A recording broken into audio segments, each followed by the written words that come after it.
So excuses, government make these excuses as the reason for these evictions, but it is simply because of the high commercialization of housing in the city of Lagos without due consideration to people who have lived in these areas, who have some title of family land titles. It is worthy of note that as far back as in the late 90s, when the land rights was given to the state government to be held for the public good, the state government has always used this instrument to acquire lands belonging to communities, to say, okay, we are trying to do something for public good. As it was manifested in the well-publicized story of Magudu. I think that was last year, that led the governor to visit the community. State government acquiring such a land for an international hospital, but ending up being for housing development. So these first evictions, I will leave this part to Megan and my brother from Spaces for Change to elaborate more on the issues around these first evictions. I believe they're going to be speaking more to that. But the bottom line at this point is that this has been the government's response, trying to build houses and going to informal and poor communities to try and get the land from the people, has been a very big issue. One of the things I'll just, while I leave that bit, I'll just like to quickly speak to what the Lagos State government says in its development plan. So there's a new development plan by the Lagos State government. There's a new development plan by the Lagos State government,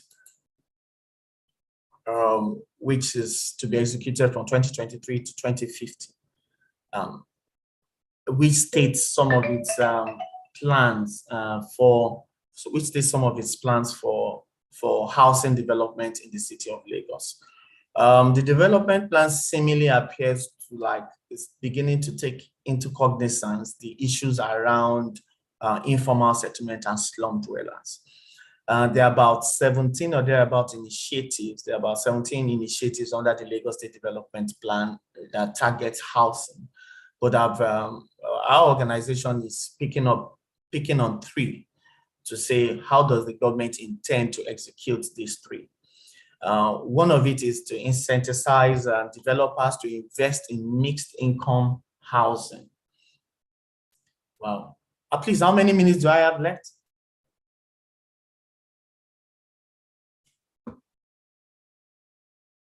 Hello? AG.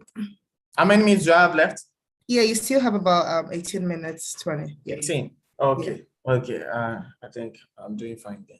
Okay. So 18 minutes to talk about this. So because this similes, it appears to be the main issue.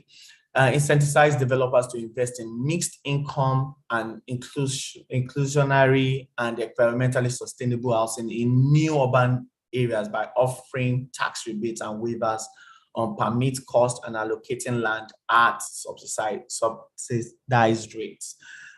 Mixed income housing is one type of housing that we have advocated for, but what is the action plan for this is the question. What is the model that the state government is going to adopt? There are several issues around the mixed income housing. Mixed income housing is having a housing that has different levels of income earners live in the same building or living within the same environment. How will these rebates actually work out? How will these waivers on permits actually help developers? Will they really help developers to be interested in this type of housing model? Yeah. So what type of developers are we talking about? So there's this group of developers that I have met who work in low-income areas in Agege, etc. They go to houses and they okay, we will develop this house for you. You get this, the developer arrangement, but they pretty much look for old houses, you understand, to pull down and rebuild. But these developers are not, the activities are not known to the government because they are not really recognized developers.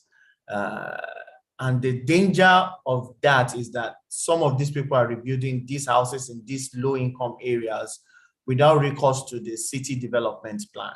So you may be rebuilding a house with a developer, and the government plan is that there's going to be a road or there's going to be a train station coming there in the next 20 years, But these developers are not recognized.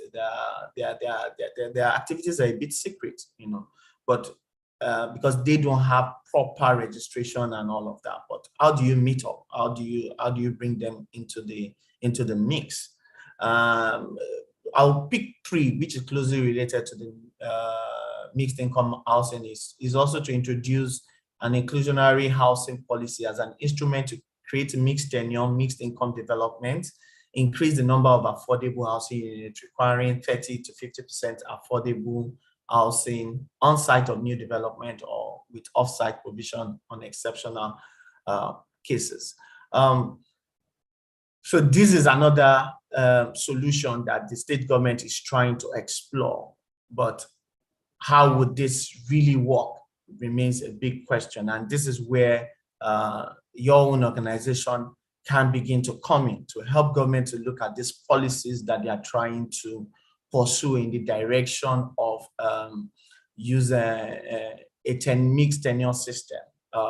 So allowing the owners of the land, recognizing that, okay, these people have family land rights to this area, okay, give them a tenure system, give them this place to live, or give them the right to develop their housing units in the next 10, 15 years, working with developers, recognizing in-suit development,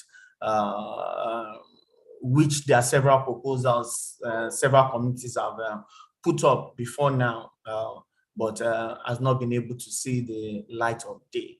And there's a picture down here. This is Adeniji Adele Estate. Maybe I'll just do a bit of story about it. This Adeniji Adele Estate is one of the estates built by Alhaji Lateef Jakande then. Is in a very dilapidated state right now. Take, for instance, the people came together and they decided that, okay, this is the mortgage institution or the developer that we are going to use, but it was rejected by the state government. The people themselves had a plan. They have a developer, they had a plan of what they wanted to do, how they wanted to rebuild, but the state government insisted that, no, it's not going to work. We have to bring in our own people to do that. This is even not a low-income area, as it were. This was the pride. This in the 80s, in the early 80s, Adeniji Adele was like living in Lekki Phase 1. This was the pride. It was a pride of place to live, But I have videos about this community that you can check online, Adeniji Adele. I remember meeting with a federal lawmaker, the son of the Oba of Lagos, who is a lawmaker who has been re-elected, and he was trying to use an ecological fund to rebuild the place.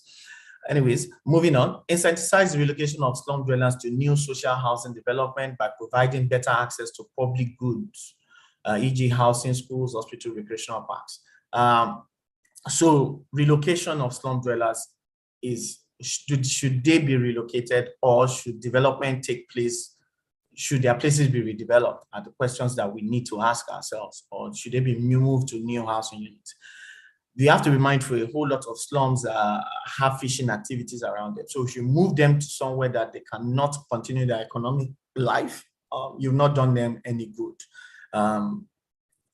There's a current piece of work that I just did about Ayetoro community. Ayetoro community is behind Sawmill. So the state government prides itself in relocating the Sawmill, but right behind the Sawmill, you have the housing units, you have the residents of some of the sawmillers. The sawmill is being moved to Agbowa, but their houses are still there. There's no clear-cut plan on how these people, what is going to happen to their house. the house where they live in. So relocation plans of recent that has been executed by the present administration is pretty much sometimes very not clear, and the movement, the relocation is not very strategic. You understand? Sawmillers have a whole lot to do with the water space and all of that. So these are just three of the ideas being postulated by the government, which requires a whole lot of stakeholder engagement and them rethinking, them saying to the government, oh, this is what we think is the next line of action. So this is my own challenge to the foundation and to the community to say, okay, we are very much interested in this. Let us review these actions by the state government. Moving forward, generally, it is essential, which I also know that Megan and Spaces for Change will speak to, engage communities in the regeneration process, very important.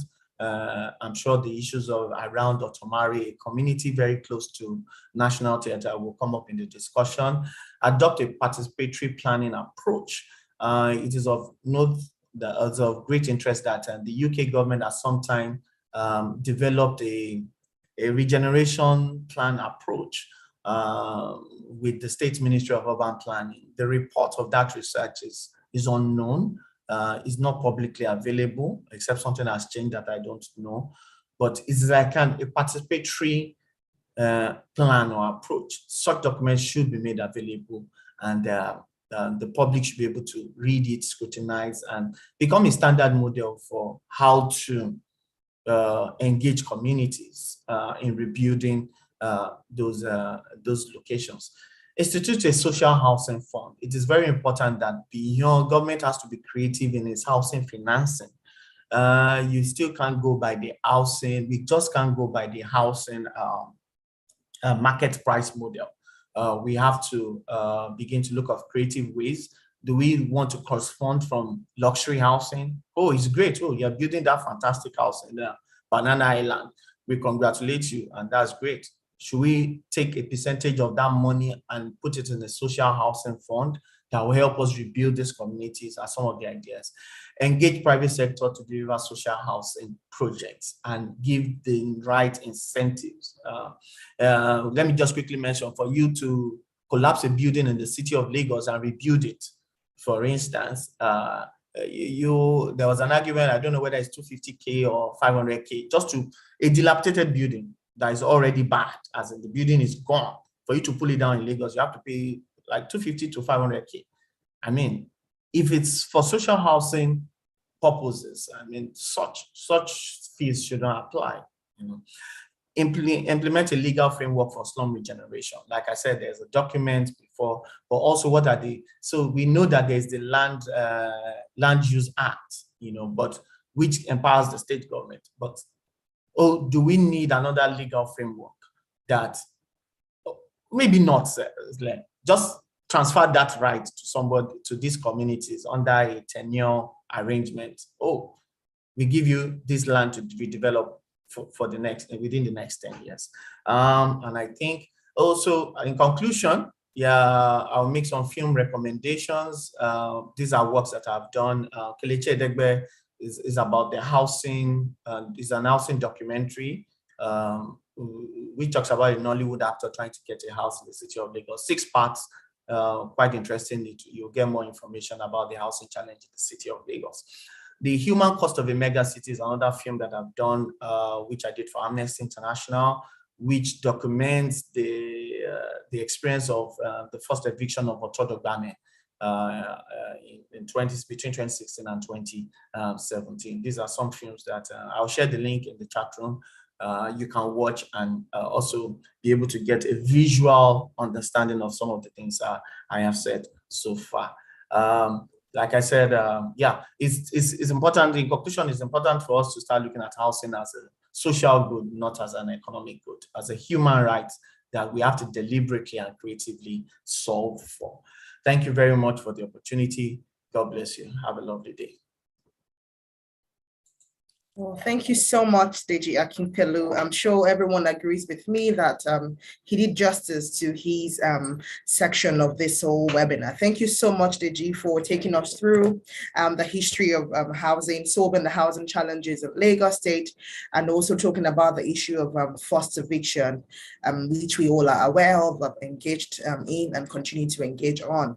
Thank you so much, Deji. I'm very also excited that you kind of give us some way forward because beyond talking about the problems, we also have to chart a way forward to ensure that we have adequate housing for everybody. Because as we all know, housing is a human right, and Nigeria haven't ratified the International Covenant on Economic, Social, and Cultural Rights, have that obligation, that international human rights obligation, not only to respect, but also to protect and fulfill the right to adequate housing. So thanks for taking us through the various gamuts and instances of forced evictions in Lagos, the Badia East, the Otodobame, and even some other issue forced evictions that have happened in Lagos, Ilubiri, and things like that. That was very, very insightful to listen to, most especially for people who haven't really engaged on the issue of forced eviction. So thank you so much, DG. Another thing I hold so dear is the fact that you keep talking about inclusive housing. So we're talking about mixed income housing. And I think that those are one of the issues that resonated in some years ago when the UN Special Rapporteur on the right to adequate housing came to Nigeria and we met with her. I mean, those are issues she had spoken about, the inequalities in housing in Nigeria. So I'm so glad you mentioned that, and the fact that the nation must institute a social housing fund, which is very, very important. And also you mentioned participatory approach, which when you talk about the right to development, it is key to have people participation in issues that concern their life. And you're saying that the country should adopt a participatory planning approach to housing, urbanization, and those are really, really key issues. Thanks so much, Deji. And you have also called on the NIQS Foundation to engage with the government on reviewing policies, for instance, on housing, so that we can have something that is inclusive and is very, very is in line with international best practices, because that's so important. Thanks so much, Deji Akinpelu, for your time. I'm sure people would have comments and questions. We'll be taking that later while we allow the other speakers to speak as well. Once again, on behalf of the NIQS Foundation, I say thank you to you, Deji Akinpelu. Thanks. And to everyone who is still here, thanks so much for your patience. Thanks for your interest in this highly important topic. And I'll be moving on to the next section of this webinar, which is also listening to another speaker who will be doing justice to his issue. So we are going to have a guest speaker who will be talking about exploring stakeholder engagement in the development and promotion of sustainable cities and communities. To do justice to this topic, we have Tahid. His name is Patrick Alam Tahid. Patrick Alam is a barrister and solicitor to the Supreme Court of Nigeria. He works with Spaces for Change, a non-profit organization based in Lagos State, Nigeria. At Spaces for Change, he is the housing and urban governance lead and a member of a senior management team. His responsibilities include legal advisory, regulatory compliance, research, and litigation. It is indeed my pleasure to welcome Patrick Tahid Alam, Housing and Urban Development Lead for Spaces for Change. Thank you so much, Patrick, for joining us today. It's 10:59 now, so let's assume it's 11. You have about 35 minutes to do justice to your topic. So I'll say I'll be nudging you. I'll be coming to nudge you at 11:35. So the floor is yours, Patrick Tahid Alam. Thanks so much for being here today. We welcome you to the webinar.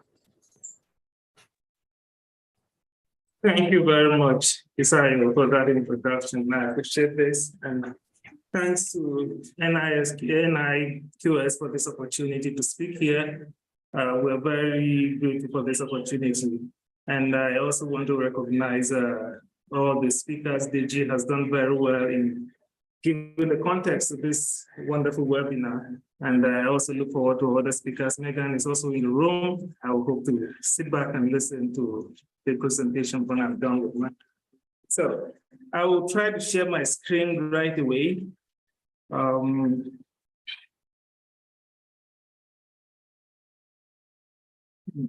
are we? So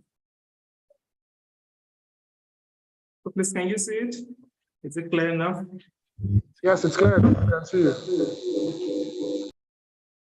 Please make it full screen. Okay, so I'll be speaking to the topic, exploring stakeholder engagement in the development and promotion of sustainable cities and communities. So the issue of exploring stakeholder engagement is the key thing. And when they made his presentations, there was a lot of issues around this topic and everything that went through all the issues and the case studies he mentioned. He was already alluding to the fact that there was need for stakeholder engagement, and in some cases there were actual stakeholder engagement. So here we'll just try to bring out maybe some of the principles and some of the methods of going about stakeholder engagement, and hope that it will enhance subsequent works and everything, every initiative, future initiative, just so that we will get this very aspect of planning and also development correctly. So I will start with a quote from the United Nations Human Rights Council. The quote is that participation process in the built environment should be co-designed, impartial, timely, accessible, inclusive, gender responsive, and representative. And what this means is the fact that it is the whole built environment has to be built on that foundation that you can't do it all by yourself. You can't think through all the ideas. You can't anticipate all the problems or all the issues that has to do with planning, has to do with building cities or engaging communities, that you have to do that with the people. So we often say these days that there's a shift from planning for the people, now it's planning with the people. And it's not just planning, but right from the design stage, it is important that you get the people who are involved, the stakeholders, into the room. So maybe let's look at some key terms so we put our discussion into context. And the first key term here, I know it is people in the room they are conversant with this term, but just so we have a good context to base our discussion on. And the first key term here is sustainable cities. And the term is brought about by this need to maintain a balance between the drive for development and the environment. And in doing that, it is so that there should be a healthy economic and ecological life of our cities. So that in planning, we plan not just for those who are currently using it or who will currently use the facilities that are being developed or planned, that we plan for, but even future users, those who are unborn, we use the environment in such a way that we allow room for them to also find something to use. And the concept has this underlying understanding that there should be reduction in greenhouse emission, there should be responsible use of resources, that in using resources or in recommending the types of resources that should be used in development or in building or in any form of project that is being undertaken, deliberate care should be given to ensuring that there is a careful selection of resources in such a way that these resources are the ones that are more economic friendly, they are more environmental friendly, and that their level of emission of the greenhouse gases is on the low. In that way, we talk about just transition even in the built environment. So the next key term that we will talk about here is a well-known term, well used by most people, community. And for this discussion, we will simply understand community to be a group of people living in a particular area and who are considered to be of the same unit, who have common interests. They share the same sentiments. In some cases, they share the same nationality. And this group of people, the key thing about them is the issue of interest. They have a shared interest. And this shared interest drive them to want to achieve things together. So if you have a group of people, regardless of where they come from, whether they are born in that place, whether they migrated to that place, or whether they simply own a place or a building or a business concern in that place, when you consider that group, if they have something in common among them, then they become a community. And when you interact with them, you must interact with them as a community. Just to reference this, this definition of a community, there was an issue in Badia East about burning the community, some underserved community in Badia East that Deji mentioned about. Recently, the police burned some areas in that area in that community, and we tried to find out from the police that what is the issue? Why have you decided to burn up a whole section of the community? And he said, one, they are not a community. Two, it's a criminal hideout, and that's why they have gone about. The best approach is to just burn down the whole place. And the argument was that these people they are not a community. But if you look at the definition we're talking, the way we're thinking about it is, they have a common interest. They live together, they share the same resources, the same amenities, the same facilities, no matter how small they are. They identify themselves as being together in that, living in the place. So whether they are of the same tribe, whether they come from the same place, or it's irrelevant, but there is something that they share together as an interest. And to that extent, if they will be considered a community, and if you want to engage with them, then you must consider them a community, regardless of the definition of the community that we may have in mind. So the next term here that we'll talk about is the main thing in the room, stakeholders. So who are stakeholders? And of course, the definition is pretty straightforward.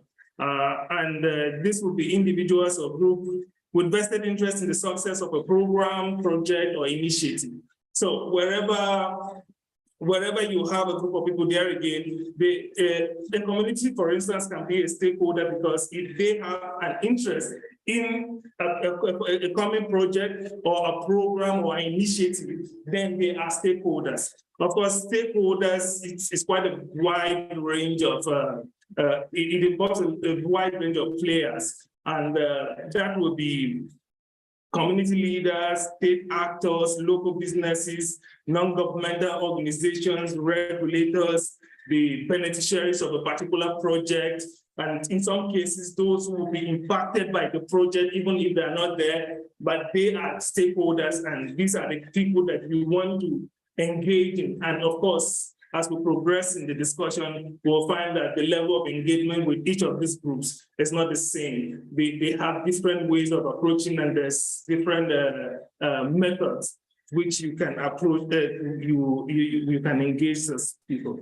So stakeholder engagement, we have looked at some of these concepts. And the first thing about stakeholders or stakeholder engagement is that you need to identify who your stakeholders are. In every project, they are not the same. And of course, and the type of project will influence the stakeholders that you bring into the room, and the location of that project or initiative will also influence who your stakeholders will. And then of course, the proximity of that project to certain facilities or amenities or particular interest will also determine who your stakeholders are. And you want to know exactly who they are so that you engage them correctly.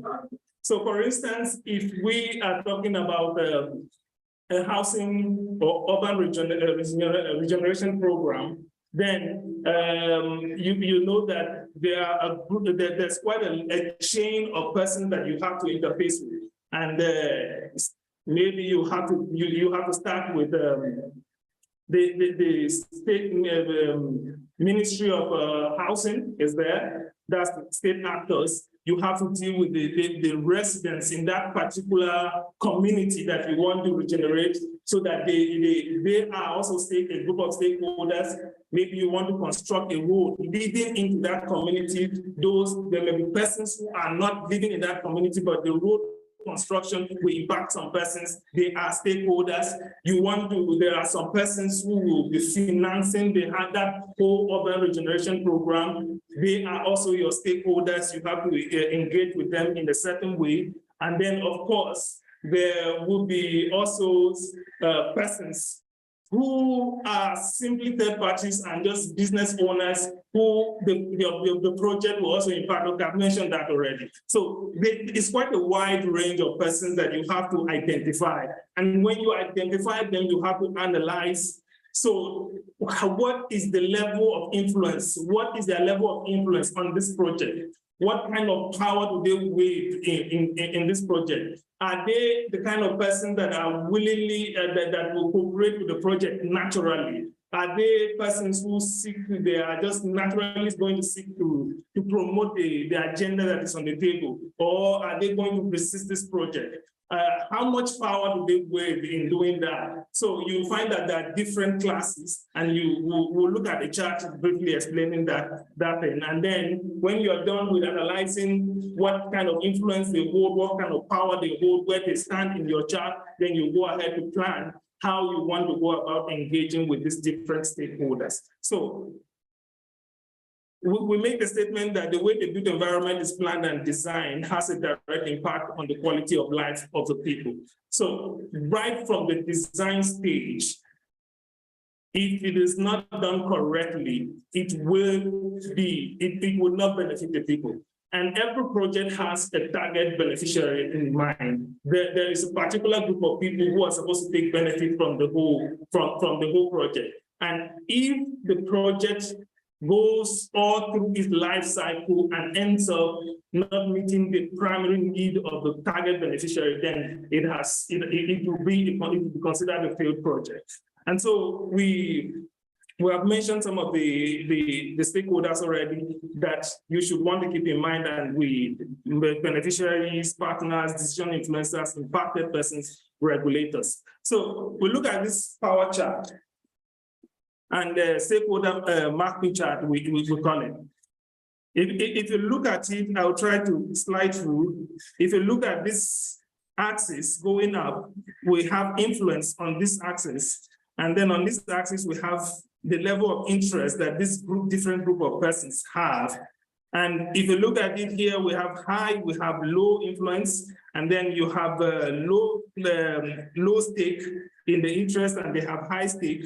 So it's not the same. So when you have your stakeholders, if you have identified your stakeholders correctly, maybe you make a list of them from beginning to the end. You want to place them, maybe you have this box, you want to place them in all the categories so that in this way you are analyzing their power or their influence on the project. So if you identify a particular group or a particular community or a particular person who has high influence but has low stake, then he will be here because on this axis he's high, but on this interest or the stake he has in the project, it's a low stake. So high, low.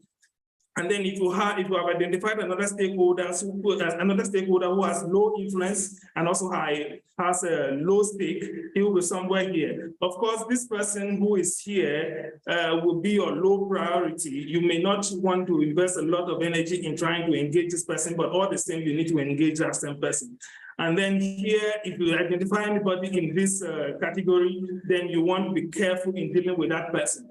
Even though you may not, of course, allocate a lot of resources in trying to engage that person, but what you want to do is you don't want to be in cross roads or cross path with this person in this category.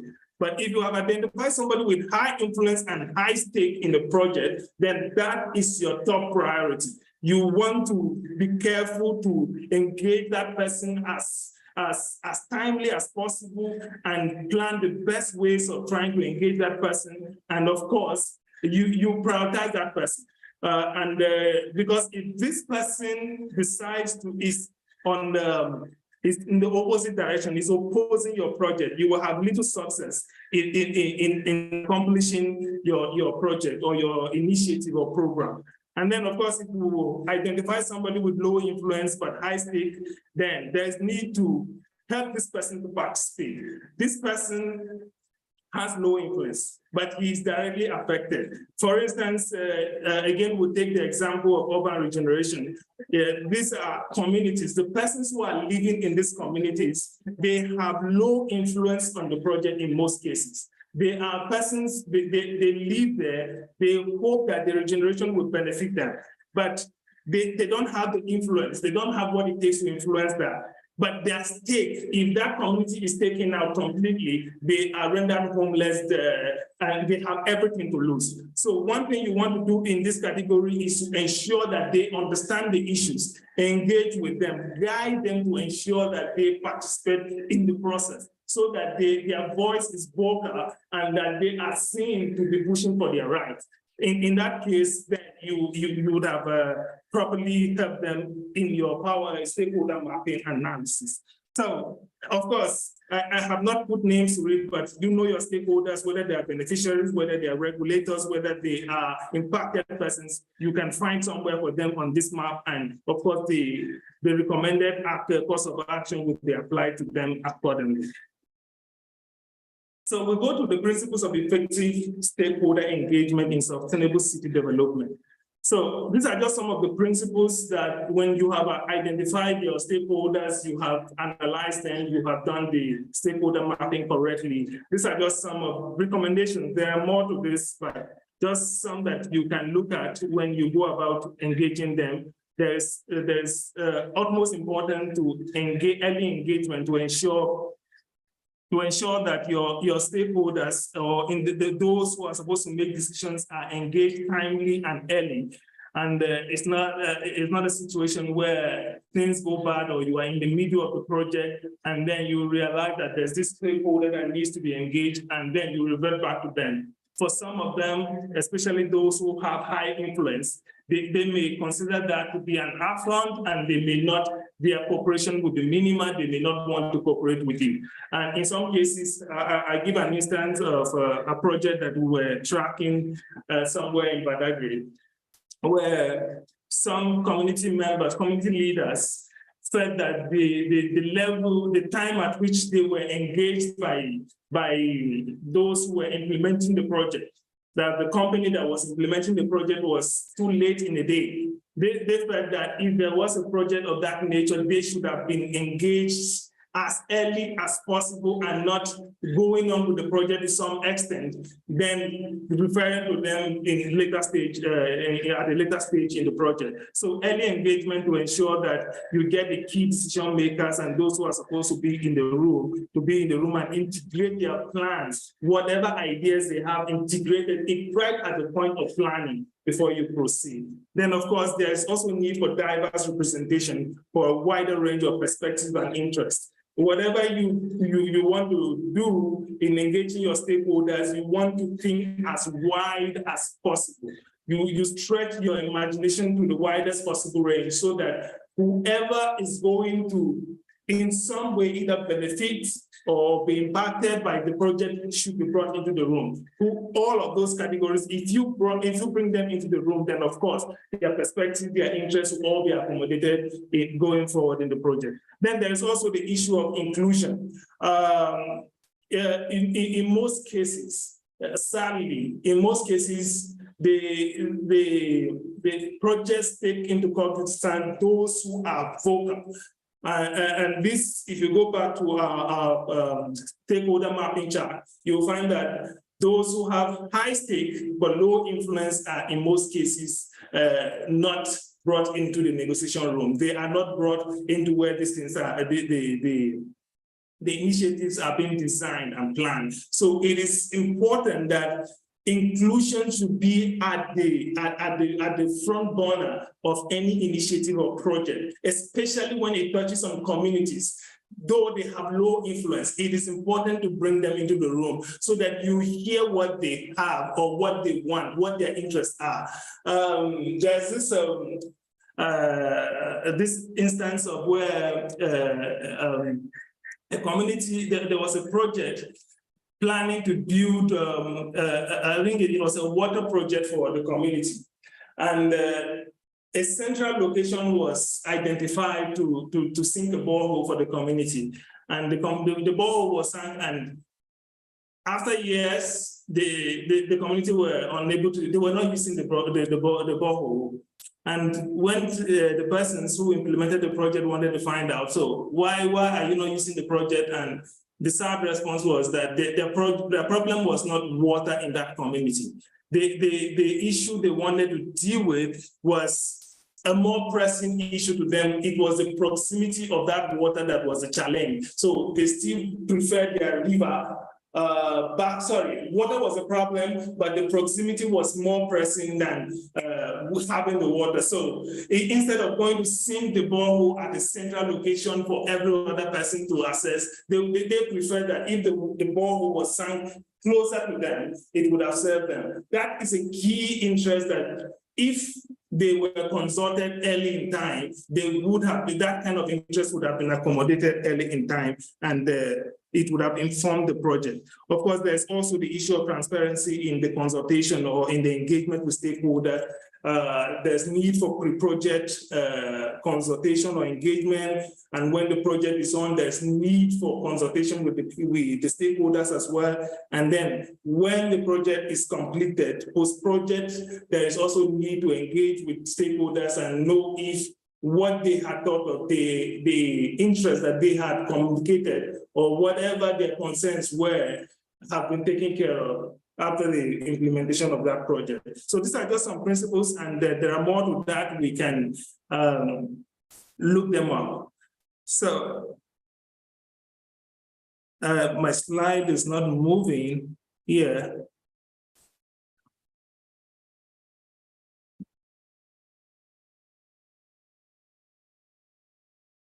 Okay, so we'll go to some of the methods of community participation in planning and development of sustainable cities. So these are just pretty much straightforward methods that have been used, and they are usually in use, but just put them out there so we know. So we know. So the first one that we have here is community engagement and consultation, and that can take place. That can take place in town halls, public consultations, and surveys. And in that way, you can still get the interest or the feedback or the inputs of the community. A survey can simply go on, be sent around to all the persons who are going to be affected or the community that is going to be affected by a particular project, just to capture their interest and know their concerns. Or it can be in a public consultation or just a town hall meeting, just to have a discussion with all, or you can just simply bring in all the stakeholders into one room. It's a possible way, and then have them interface with one another. Or you can decide to aggregate your stakeholders and meet them individually, and based on their interests and whatever it is that you feel you want to, you get out of that conversation or your engagement with them. Then there is also the collaborative planning, where you meet with your stakeholders, and at this level, it is always good to have this as your pre-project engagement initiative. So at this level, you want to design the project with the people. You want to design the project together with every stakeholder who is going to, in one way or the other, impacted or affected or will benefit from that project. So you want to have all of that, and in planning, you have all of them, integrate all their ideas into the planning. Then there's community-led development. Deji had mentioned one that was proposed by a group of people who simply wanted, they were taking the front lead. These were those who were going to benefit from the project, and they were already taking the lead in trying to go about how they want to facelift their building, their estate. So that's a community-led development initiative. And in that way, if anybody external to that community is going to engage that process, it is important to ensure that the community is still left in the forefront of the engagement or in the forefront of the project. It is not taken over from the community, but allowing the community to bring out their ideas of what they think their community or what they think their place should look like, and then guide them to think through their ideas and then go about implementing it. Of course, one big benefit that this brings is that the community knows it's their project, then the issue of sustainability is no longer in, it's a natural flow from that, because it is their idea, it is something that they are thinking through, they are implementing, and in that way, they ensure that the project, when it is eventually implemented, it is sustainable, they protect it, and they ensure that it lives longer than the immediate people who planned it. And then in some cases, there is need for education and awareness method, and this would be particularly for those who you have stakeholders who have been identified to have a low influence or high stake in project. This would be a very good method of approaching or engaging them. Because in some cases, this is just strengthening their capacity to understand the issues involved and create the necessary awareness of how this project impacts on them and how they can better engage the process. In that way, then it moves their level of cooperation to a high one where they can willingly be on the forefront of the project or the initiative. So, having said all of these things, we'll quickly talk about the benefits of stakeholder engagement. I'm approaching to, I'm almost done. I'm almost done. So benefits of stakeholder engagement, and the first one is improved decision-making. Clearly, the lines can be drawn straight from everything that we have said to this point. If we have correctly identified our stakeholders, we have planned we have analyzed their power and their influence, we have done the planning on how to go about engaging them, and then of course, if we have engaged them correctly, then the first benefit that flows from that whole chain of action is that there is improved decision-making. Every decision that comes out of that process is sure to carry all the necessary interests into consideration and to produce something better. Then there's greater buy-in and investment in the project. Everyone who is involved or who is a stakeholder in the project you get the buy-in, and the resistance is minimal. Resistance, unfortunately, may not be taken out, cannot be taken out completely, but it is minimal. You have less people to pick up differences or sort out differences with, because all of them they have bought into the idea, and they are at the forefront pushing for the implementation and the success, or trying to invest as much resources, human resource, financial resource, investing everything they can or is at their disposal into the project to ensure that it comes to daylight or it succeeds. So that's the second benefit that you get from engaging correctly with your stakeholders. Another benefit is increased sense of ownership. Yeah, other than buying, you also have a real sense of ownership.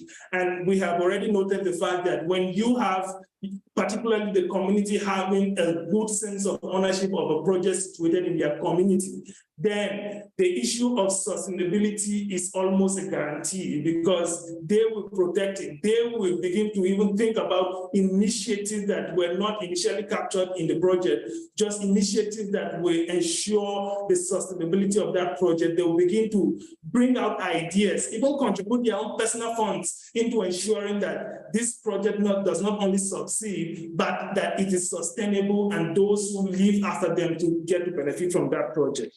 Of course, it also flows into greater support and participation. They willingly, in some cases, if it's a housing project, they can willingly maybe take up roles, unpaid roles, just to show that this is their own contribution to the project.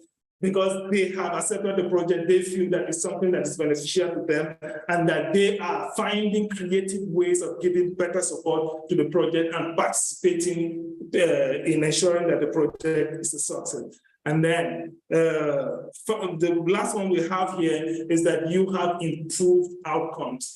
That at the end of your project, at the end of all this process, the outcomes better meet the needs of the target beneficiaries, and that everyone who is in the chain of the project life cycle goes home happy that they have earned something beneficial has come out of the whole the project or the whole program.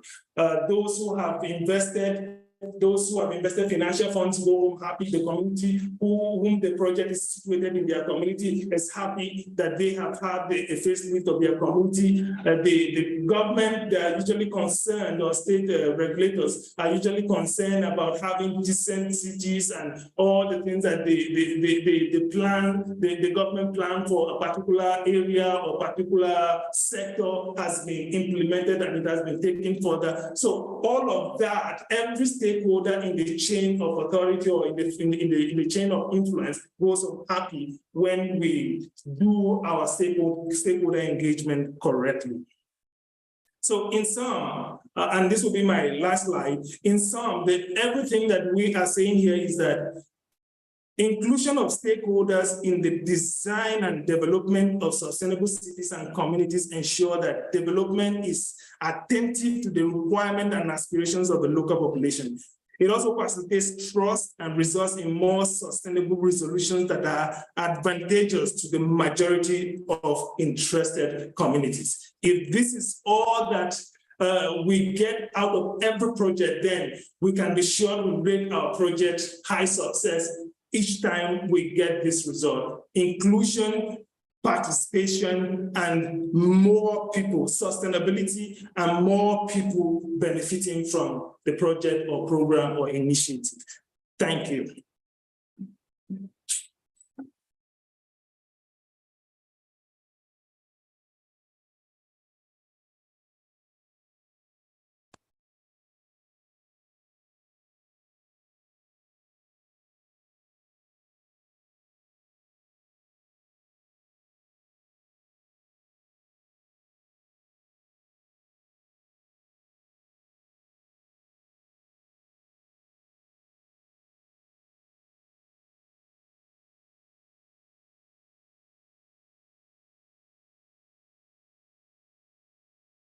Hello? Yes, we can hear you, sir. Thank you so much, Patrick. Towards your closing remarks, can you hear me? We can hear you. We can hear you. Hello? Okay. We can hear you, Fisayo.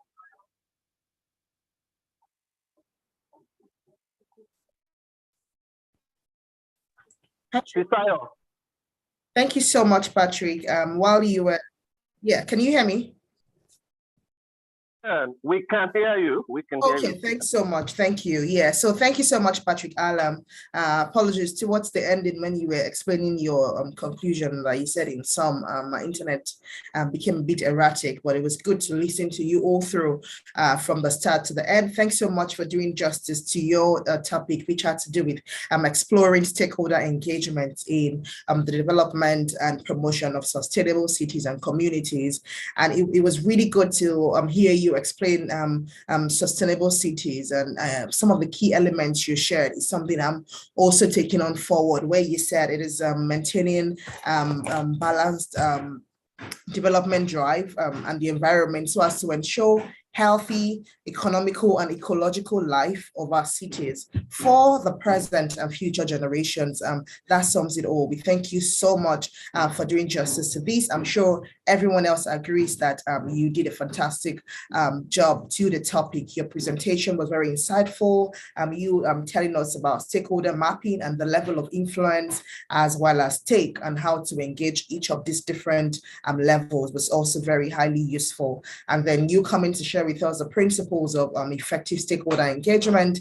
And part of the things that stood out for me is inclusive processes to ensure that everyone, marginalized persons, minority groups, their perspectives are taken on, and also early engagement, because you need to start earlier. Thank you so much for sharing those principles and those comments, and then you sharing with us the methods of also stakeholder engagement using town hall meetings, education and awareness. All of those things are highly useful, and I'm sure it's what our listeners and the participants will take on further in their engagement. Thank you so much, Patrick, and also for sticking to the time. On behalf of NIQS Foundation, I say thank you so much to you for taking us through that highly interesting session. Thanks, Patrick. Yes, everyone, thank you for staying through till this moment. Please, I'd like to implore you, it's time for us to take pictures of this session. Please kindly, if you could oblige us to have your cameras on from now till like 11:40 or 11:38, please, so that the team can take pictures of this session. It'll be good to see everyone's lovely face and to keep this in respecting and keeping memories for all of us. So please, if you could oblige us by turning on your cameras so that the technical team could take pictures of every one of us as we participate in this highly useful session. So if you can turn on your cameras now till like 11:40 to ensure that they take pictures of everyone, we'll really appreciate that. And once again, thank you so much for staying through all the sessions. So I'll let me check if everyone's okay. Oh yeah, I see people are turning on their cameras. Thank you so much for obliging us. Thank you for that. We'd love to have your memories with us, so thank you. Uzo, can you see everyone? Yes, I can actually see everyone. Thank you. Uzo. Thank you so much. We're done. Thank you so much, everyone. We really appreciate your time. Thank you. Fisa, you have the floor, please. Thank you. Okay, have you been able to take the shot? Yes, we have. Okay, thank you. Thanks, everybody. We really appreciate that. Thank you so much. Means a lot. Good to see your faces. Yes. So we have had two speakers who did justice to their session, and we are having the third speaker now who would also be doing justice to a session. Thank you so much, everyone, for staying put. So for the next session, we have the topic of sustainable urban development and human rights, strategies for developing inclusive and equitable cities and communities. And we have here today Megan Chapman, who will be doing justice to that topic. Really good to have you in the room today, Megan. Megan Chapman is the co-director and co-founder of Justice and Empowerment Initiative, JEI. She's a human rights and which is a human rights and development organization that works hand in hand with urban poor communities to build bottom-up accountability and community-led justice and development solutions. JEI has offices in Lagos, Port Harcourt, Nigeria, and Cotonou, Benin, and implements all its work in close partnerships with grassroots movements and communities. Before founding JEI in 2014, Megan worked with a variety of local and international human rights and development organizations, including the Social and Economic Rights Action Center, Nigeria, the Social Economic Rights Institute, South Africa, Grounded and Holistic Approach for People's Empowerment, Cameroon, Global Rights, the American Bar Association, Rule of Law Initiative, the World Bank's Consultative Group to Assist the Poor, the UN Food and Agriculture Organization, Heartland Alliance, and the American Friends Service Committee, amongst others. She has been on the board of Global Rights Nigeria and Slum Dwellers International, among other such advisory and governance positions. Megan holds a JD from American University, Washington College of Law, where she was Public Interest Public Service Scholar and served as co-editor-in-chief of the Human Rights Brief and international editor of Sustainable Development Law and Policy. She holds a BA in History from University of Chicago, where she was a Dean's Fellow. She speaks French, Pidgin, and Spanish, and is based in Lagos and Cotonou. Megan, so pleased to have you this morning. Thank you so much for joining us on behalf of the NIQS Foundation. I say welcome to you and thank you for your time today. So you'll be having up until 12:12 to have your session. That's 35 minutes from now. Thanks so much for being here today, Megan. The floor is all yours. Perfect. Thank you so much, Cecilia. It's a pleasure to be here. Thank you to the Nigerian Institute of Quantitative Surveyors, NIQS Foundation, for for organizing this important event and this conversation. As everyone before me has said, it's a very timely and important conversation because we know that at each transfer of power, each new administration coming in, it's always important to reaffirm our commitment to key issues and to moving forward on some of the most fundamental human rights and development challenges that face the nation. So I'm so grateful to be here. I also want to acknowledge and appreciate the two presentations that came before me. Of course, I know Deji, Patrick, I haven't had the pleasure of meeting you, but I know your organization and your work so well. And I think the wonderful thing is when I first started working on issues of urban justice and urban poverty, forced evictions in Nigeria over a decade ago, there were very few organizations working on these issues and working with urban poor communities. And I think it's a real statement of progress that there are so many different organizations that have taken up the mantle over the last decade and are joining in this struggle. And I think that, that is really what we need, along with, alliances with different professions and government, to really change the conversation around urban development, sustainable urban development, and protection of human rights in the country that we love so much. So with that said, I'll give a brief introduction to what I'm going to talk about, and I'm going to share my slides. Maybe first I'll just say that many of the themes that you'll see in my slides reflect themes that were discussed by the previous speakers, and so I'll try to go quickly through the things that were already discussed and highlight the aspects that are a bit new, and that's sort of the advantage, I guess, the advantage and disadvantage of going last in a presentation. So thank you to everyone who came before, and you've set the stage very well for everything that I hope to highlight. So let me go ahead and share my slides, and here so you can see them. For those who are wondering, if we've not met in the past, I am a lawyer by training, and I have been living and working principally in Lagos, but in Nigeria and also in Cotonou for the last 11 years. I hope my slides are visible now, and I'll put them on slideshow. If there's any difficulties in seeing what I'm sharing, please let me know. And if there's bandwidth challenges, because we all have unstable internet, I can also off my video if that would be easier. So I'm going to go ahead with the main presentation. So as Cecilia said, I was asked to speak about sustainable urban development and human rights. Of course, human rights are, at the center of the work that all the presenters are working on and at the heart of all development issues. But I think that the way I wanted to frame the conversation is to start with what I've found oftentimes is that some people who work in the development space often will pose a question or suggest that human rights and development are at odds, or there's a conflict between human rights and development.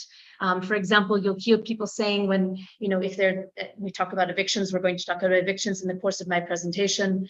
When there are evictions, sometimes you'll hear people saying, but you have to break a few eggs to make an omelet. And the fundamental belief, I think, that guides my organization and the other organizations who've presented here today, and I believe all of us, is that there's no opposition between human rights and development, and that in fact, you need to respect human rights in order to ensure that development is sustainable. And I want to emphasize that, and I'm going to highlight, a bit national realities and global realities, because I think we have to consider both. We know that our cities are a place where inequalities that exist at the national level, at the regional level, and at the global level come together, because there's a tendency for people to move into the city, and when they move, they come with the economic reality that pushed them to move, or the social reality, the conflict, whatever it is that pushed them to move. And so I'm showing here on the screen images side by side of two very different parts of Lagos. On the left-hand side, you have a satellite image of Ikoyi, where you see everything well planned and laid out, and you can see how much space. And without changing the resolution or the how close we are to the images, we have on the right-hand side an image from the sky of Otumura, Ilaje Otumura community of Costain. Now, these two communities or these two realities exist side by side in Lagos. They exist side by side in other parts of the country, like Port Harcourt, where we work.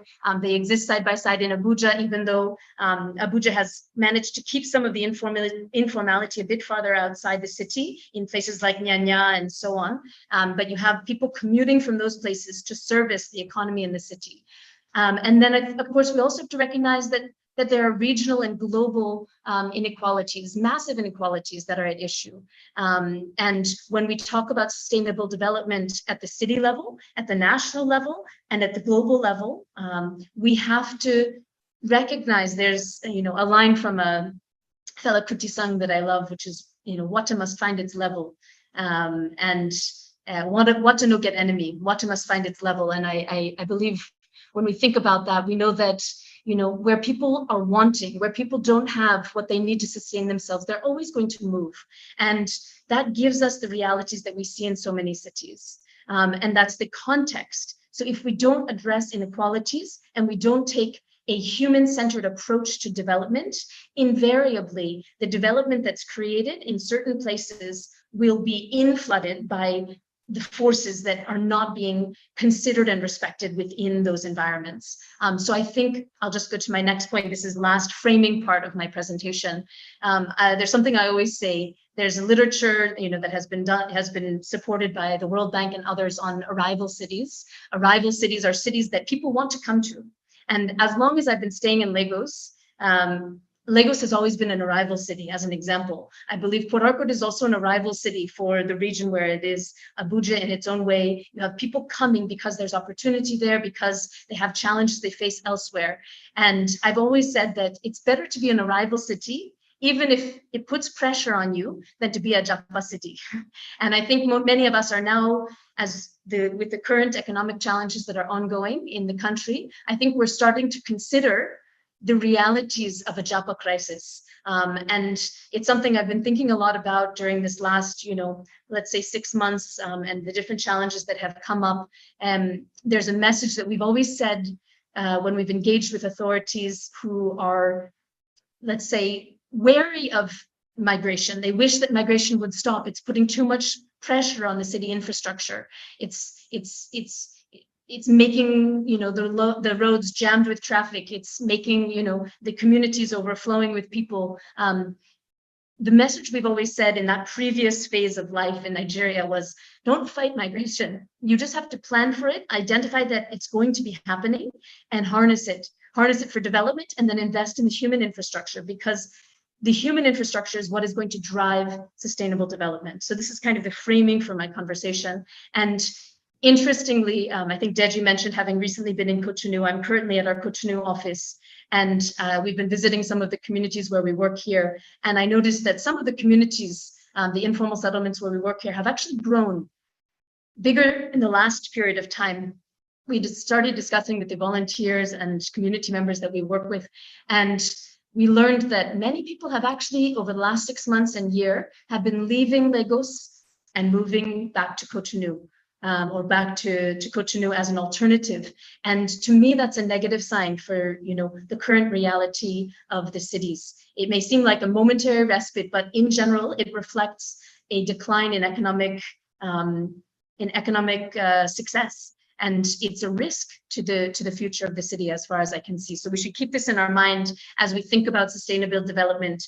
We don't want to create enclaves that are for a particular set of people, because the economy doesn't work without a mixed range of income levels and mixed, the strength of a city's economy are all the people who come and participate in that economy, both as a market and as labor and as everything else. So, I just try to keep this in our minds as we continue with the conversation, because I know some of the topics we'll be talking about are challenging topics, and people don't always see eye to eye on them.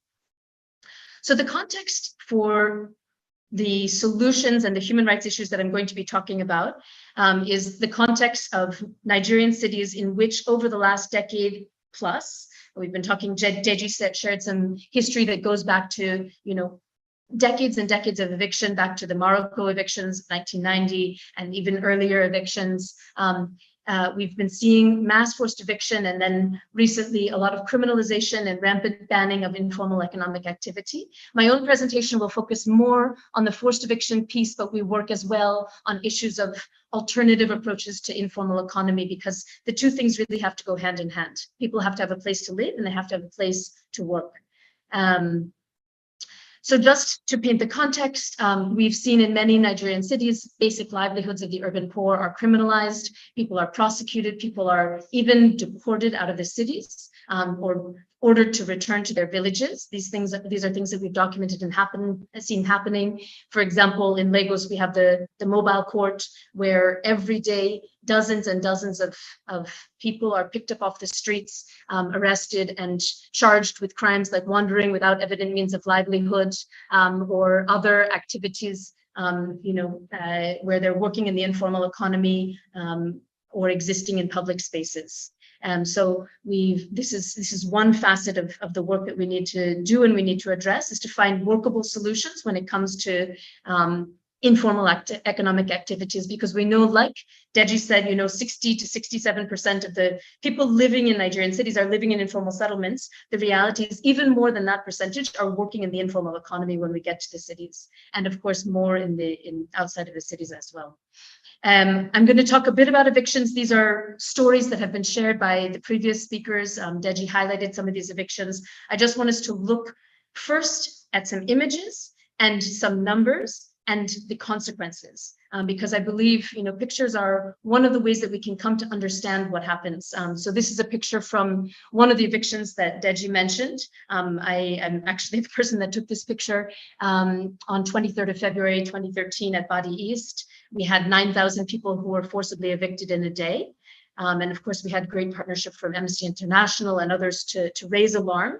And the consequence of this eviction, among others, was homelessness for people, including women, vulnerable populations, children, for months and years after the fact.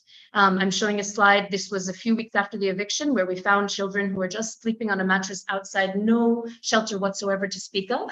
And even another consequence of this eviction was the World Bank changing its approach to supporting the Lagos state government. And I think this is important for us to understand, that when we don't respect human rights, we also lose some of the partnership and support that can help in promoting sustainable development. So in this particular case, the World Bank had to work together with the state government to put in place a resettlement assistance program, which came only a year after the fact and only assisted a subset of the people who were evicted. And we did research about 2 years after the eviction, and found that 30% of evictees were still homeless after the eviction, even despite having received a resettlement assistance. So this is a violation of several fundamental rights, children's rights, the right to shelter, and so on. Another eviction that took place in Badia East in 2015, you can see that many of the communities where there are evictions, you can see that they don't solve problems, because you still have a continual problem, a continual cycle of evictions. I think Deji and Patrick also mentioned the most recent spate of evictions in Badia East. And that's underscoring the point that when evictions happen, the people don't leave, the people don't disappear.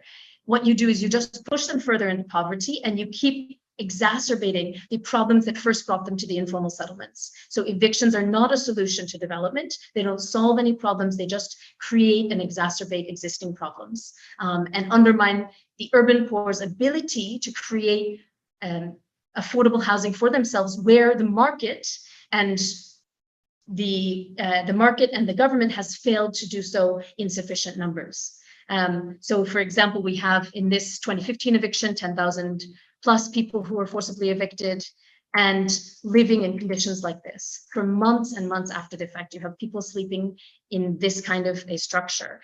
And whatever you think of the conditions of the shelter they were occupying prior to the eviction, no one can say that this is a better way to live.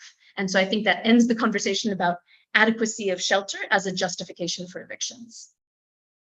I want us to remember it's not only that these things happen in Lagos. I'm giving a number of Lagos examples, but I also have to highlight examples from Port Harcourt, where we've been working for as long as we've been working in Lagos, well over a decade. I'm citing here a map that shows a set of communities in the Geo waterfront of Port Harcourt that were threatened with eviction back in 2016. The community was able to organize itself, go through a number of advocacy steps, and actually get that eviction called off by the governor of River State at that time, who had newly come into office as of 2016. But unfortunately, in January of 2022, that same eviction threat reemerged, and we had over 40,000 people who were forcibly evicted from the Geo waterfronts in Port Harcourt without any prior engagement and no more than 7 days notice to a few of the people who were living in that area. So these are issues that are national, and we know that they happen in Abuja. We know they happen in many of the secondary cities of the country as well. I'm going to briefly touch on the Otodobame eviction, which others have talked about, simply because I think it highlights a few additional issues, which is around rule of law, and it puts a human rights framing on the issues that we're talking about, because this is a case in which the Nigerian courts actually waded into the issue before the evictions took place. They waded into the issue and they gave an injunction saying that evictions should not go forward, because just at an initial look at the issue, at the prima facie evidence that was presented in court after a mass threat of eviction to over 40 waterfront communities around the city in 2016, they saw that if the planned or threatened eviction were to go forward, it would constitute a violation of fundamental rights that are enshrined in the Nigerian Constitution, in particular, the right to dignity, among others. And based on that, there was an order given to stop the evictions based on a fundamental rights enforcement procedure procedure process that was brought before the court. This is the Lagos State High Court, Holden and Igoshere. And eventually, there was an interim ruling that was given saying that the two parties, being the communities who are threatened and the government, should go to the multi-door courthouse and go into a mediation process to discuss on alternatives to prevent the eviction. And despite those court orders and despite the ongoing mediation, the eviction went forward. There were several instances of attacks, violent attacks on the community, including both a caterpillar that you see here and setting houses ablaze on several occasions, and over 30,000 people were displaced. Several people lost their lives in the course of those incidents. So the violation of human rights, again, is evident, and it also includes a disrespect for rule of law, which is a threat to sustainable development. I mentioned loss of life. I'm not sure if it will work, but this is a video that was taken by one of my colleagues of a community member on the final day of the eviction on April 9th, 2017, when one of the community members was hit by a bullet fired by the Nigerian police force, hit in the neck, and he was bleeding out and was not even able to get back to land to get to medical treatment. He had to cross across the lagoon from Lekki to Makoko in order to try to get to medical treatment, and unfortunately he lost his life in the course of that. And this young man's name was Daniel Aya. So if it works, I will play the video just so you can see the realities and the reality of human rights violations that take place. So this is the young man, just 21 years old, who lost his life, and just one of the examples of someone who lost their life in that eviction. Of course, we still have consequences like homelessness. This is another example of the wholly inadequate shelter that people are left in after forced eviction. I know I'm speaking to the choir, but I just think it's important to look at all these things squarely so that when we talk about solutions, we understand the imperative. And I want to underscore the imperative for the resettlement of the people of Otodobame, as well as finding a solution to the broader issues of forced eviction. In this case, we had evictions that were carried out in violation of court orders. We had a final judgment after the final eviction of Otodobame in April 2017, when the Lagos State High Court judge ruled that evictions without adequate notice and resettlement are unconstitutional. They're a violation of the right to dignity enshrined in Section 34 of the Constitution. So we don't even have to look outside of Nigerian law and the Nigerian Constitution to find the rights that are at stake in these issues. They also ordered that The government must refrain from further evictions of waterfront communities and engage in consultation with the communities to plan for their resettlement. Also, when evictees went on peaceful protest in April 2017, immediately following their eviction, the state government promised that people should go back to where they were staying, wherever that was, and they would look into the resettlement, and they actually set up an ad hoc committee. People were invited. They presented a list of people that were evicted that they'd been able to put together using community data. We'll talk more about data processes later as one of the ways of finding alternatives to eviction. And there was a promise that people would be evicted and that it wouldn't just be a cup of rice. But unfortunately, that promise was never fulfilled. So we are asking everyone on this call to share the story. People always ask, why am I still talking about Otodobame after 5 years after the eviction, 6 years after the eviction? And it's because we still haven't seen justice. The people have planned for their resettlement, but they still need the partnership from the state government to make that a reality. So use every influence that you can to help push for that resettlement to happen and to make a concrete example of how things can be put right and how human rights can be respected in the course of pushing forward sustainable development. I'm going to briefly step back because this was the brief I was given. I was asked to talk about human rights. I don't really want to give a lecture on the law because my own interest is to talk about practical, concrete solutions, because I think that is how we overcome these issues. But just to put it down, we have a brief slide here on forced evictions and criminalization and all-out bans of informal livelihoods as through a human rights lens. Forced evictions are a gross violation of human rights, including the right to adequate shelter, the right to dignity, the right to property, the right to due process and fair hearing, the right to private and family life, and then, of course, the whole range of social and economic rights that are indirectly, but definitely affected as a consequence of an eviction. So you have impacts on right to education for children, you have impacts on right to health for people who are sleeping outside, who have lost their livelihoods and can't afford health treatment, who are sleeping in unsafe environments, and so many other related human rights. Equally, when we talk about all-out bans of informal livelihoods and criminalization of informal livelihoods, whether it's an overnight KK ban, an overnight Okada ban, or the daily issues that we see coming up at places like the Mobile Court. You see violations of the right to livelihood, which is a recognized component of the right to life. You have violations of right to due process and fair hearing, where people aren't given the opportunity to present the evidence to defend themselves, or aren't given any notice of the issues that might affect their livelihoods and their families' well-being. And then, of course, all the same implications for other social and economic rights.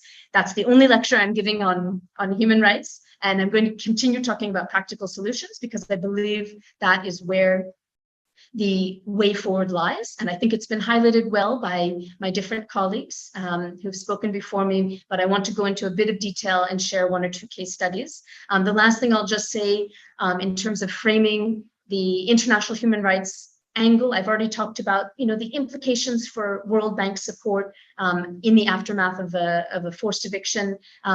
Broadly speaking, there's a lot of international support for different parts of the Nigerian government to develop eviction alternatives. So the next few slides I have are just pictures of the UN Special Rapporteur on Adequate Shelter who visited Nigeria back in 2019. And I think Cecilia mentioned some of the outcomes of her visit and the report that came out of that.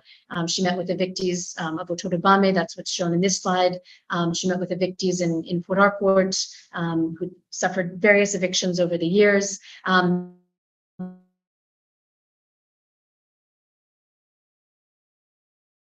There were national events where we identified the displaced factors that we see, relating to displacement in other parts of the country, also relate to the issues of displacement that we see in the urban context. So there's a lot of support. This particular event was hosted at the Norwegian ambassador's residence in Abuja, and these are issues that attract a lot of support. I know there's been different projects over the years to try to support developing alternatives to eviction, the Future Cities Project, among others. And I think that we need to take up those opportunities and see how we push forward with an alternative agenda.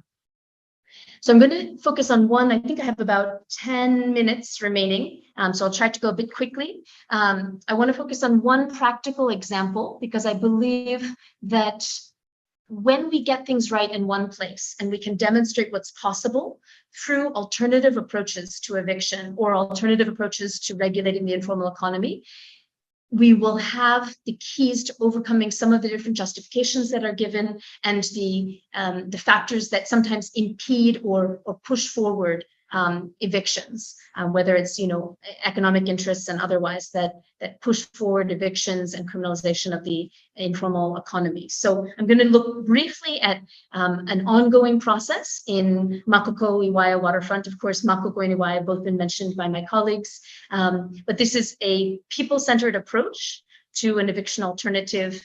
And of course, I'll just show a few pictures. We've been looking at the pictures of evictions, but we have to remember that the people who live in informal settlements are real human beings. They have their PVCs, they're actively engaged. I think Makoko is one of the most actively engaged communities when it comes to political participation, based on everything that I've heard over the years and seen over the last few months as well. So these are just a few pictures of people living in the community, and so on.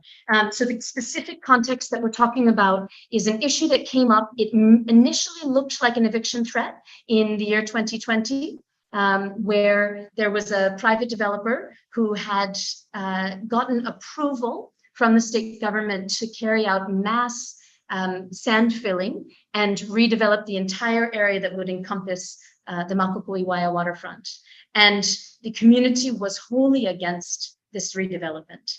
So when they reached out to us and they came and they said, what can we do? The first thing we said is we need to demonstrate that this is what the community actually wants, or we need to demonstrate that this is not what the community actually wants. We need to have evidence and proof to take to the government. And so there was a survey that was done, an opinion poll in the community, where nearly 6,000 residents were polled, and the findings were quite stark that 97% of the population were against the proposed redevelopment. They didn't want to be sand filled, and they didn't want to be pushed out to make way for the kinds of exclusive development that they've seen in the past.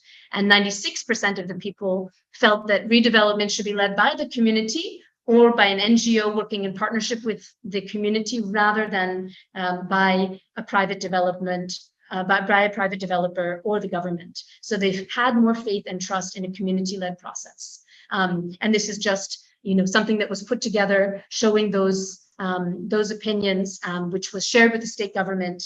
And thankfully, I think due to all the efforts and advocacy that's been happening over the last decade plus to change the conversation around evictions, we had a positive response within a very short time of sharing these findings and reaching out to the state government. There was an invitation for the community representatives to come down, meet with the Ministry of Physical Planning and Urban Development in Lagos state government, and have a discussion around what could be done as an alternative to the proposed approach. Cut a long story short, that conversation has continued. There was an invitation for the community to present its own plan, which is a very novel process. And I think, as I said, it reflects a lot of hard work that's happened by so many people over the last decade plus. And so what we had to do is now figure out the process where we could work with the community using the kinds of principles of participatory planning and community-led data collection that Patrick has discussed. We had to find ways of putting those techniques to work in a huge and diverse community. We're talking about a community with over 42,000 people in the 4 villages that are participating in this process. And of course, they're the ones leading every aspect of the process.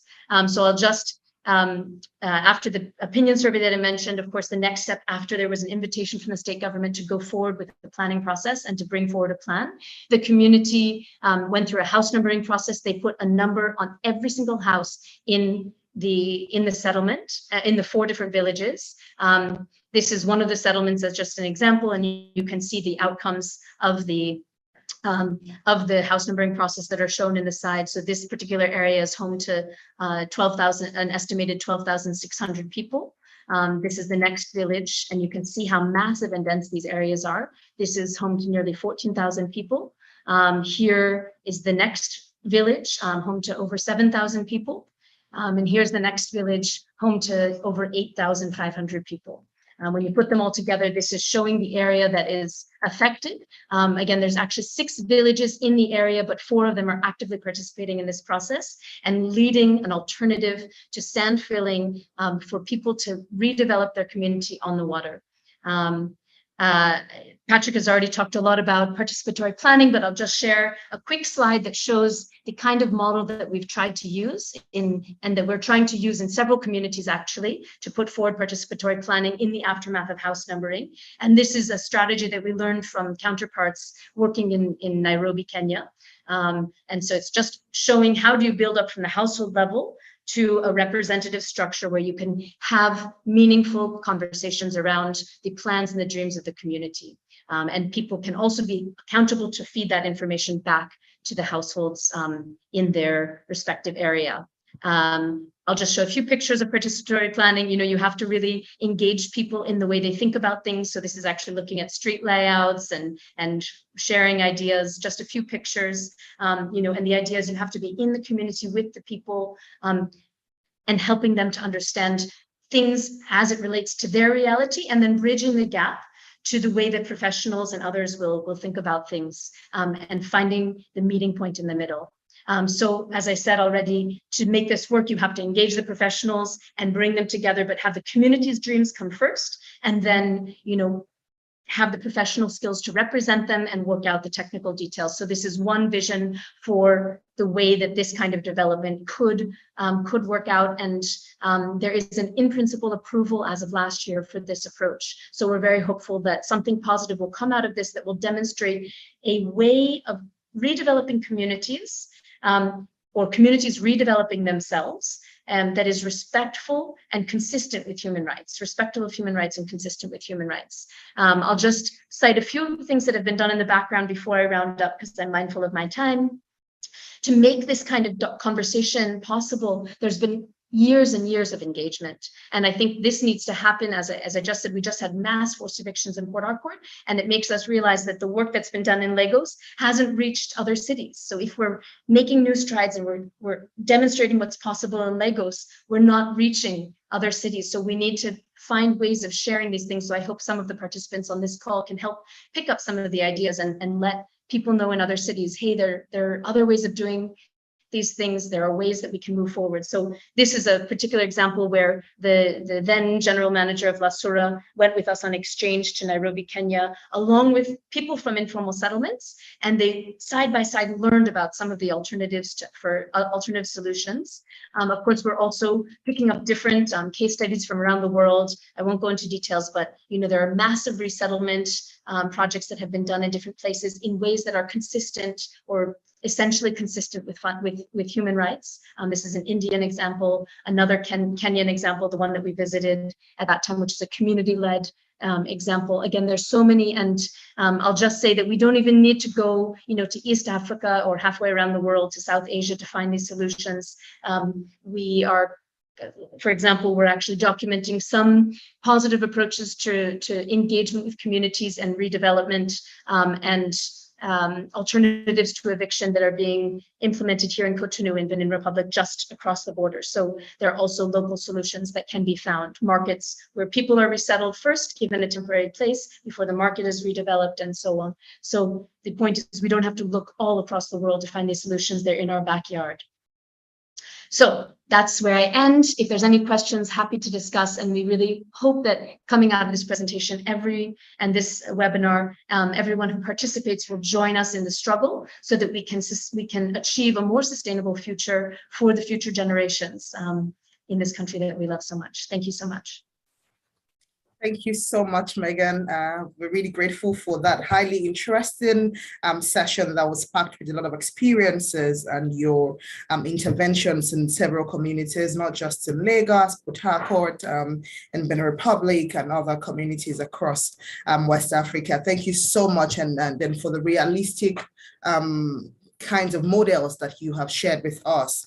It was also good to listen to you talking about the impact of forced evictions on people's human right, from livelihoods to the right to life, to the right to housing, education, and a host of other human rights. And it was also really very disconcerting and sad to bring back the memories of Daniel Aya, the boy who passed on from the Otodobame forced evictions.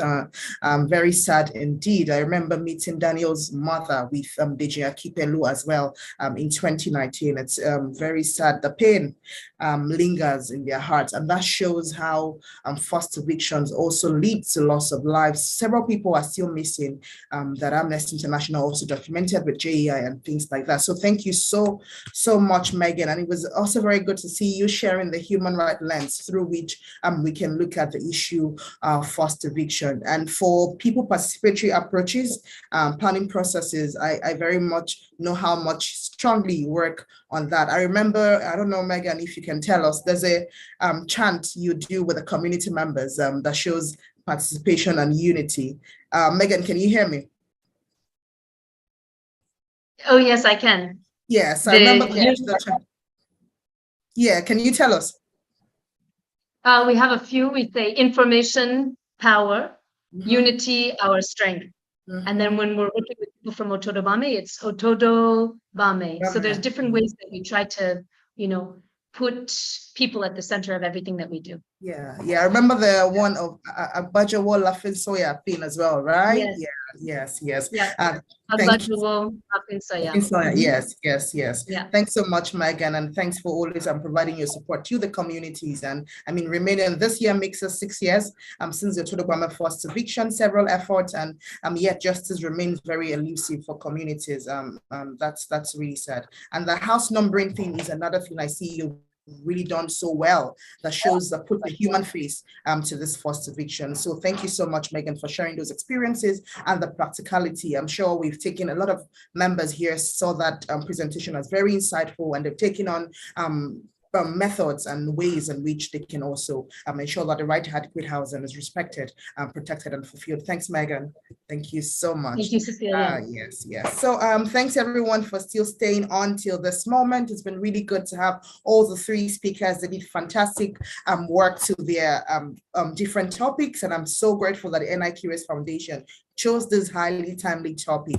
For everyone who is still staying on, it's a weekend. Thank you so much for being attentive.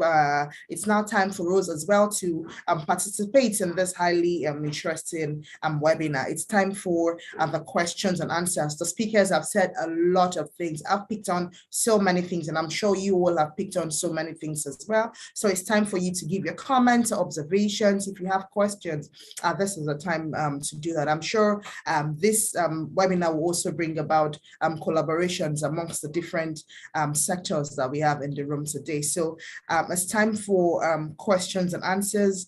If you have any questions, I think, can you show by a raise of hand so that I could just know who's got questions, and then we kind of recognize those people. So if you have questions, you can drop them in the chat box if you don't want to speak to the questions. But if you want to make your comments or ask questions or make observations, you can as well raise your hand so I can give you the floor to speak.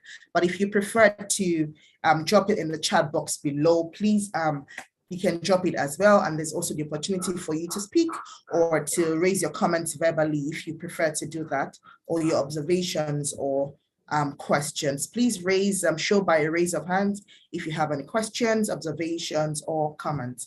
I see there is one in the chat box. So it's this particular one is to Deji Akipelu. And the question is, Deji, are you in the room, please? Deji Akipelu, can you hear me?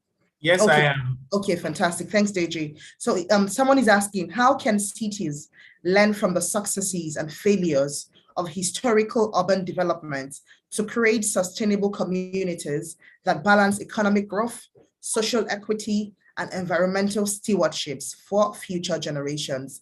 Did you get the question, Deji? Sorry, please take, how can what? How can cities learn from the successes and failures of historical urban development to create sustainable communities that balance economic growth, social equity, and environmental stewardship for future generations? Yeah, okay, that's a very, very good question. Maybe I'll first of all take it from the examples that Megan has given, for instance. So sadly, one of the things that one of the things our leaders are looking at is they're looking at development, not from the sustainable part of it. While cities all over the world are striving in Europe, in Africa, they're looking at sustainable models of housing projects and all of that. It is sad that our own leaders are rather sometimes just so fixated on rather just building bricks and mortar, and they are not taking a cue from sustainable development projects that are being organized all around the world. So definitely, like the examples that Megan had given, the pictures that we saw, everything is not about brick and mortar. There are sustainable ways to embark on housing projects, like you have said.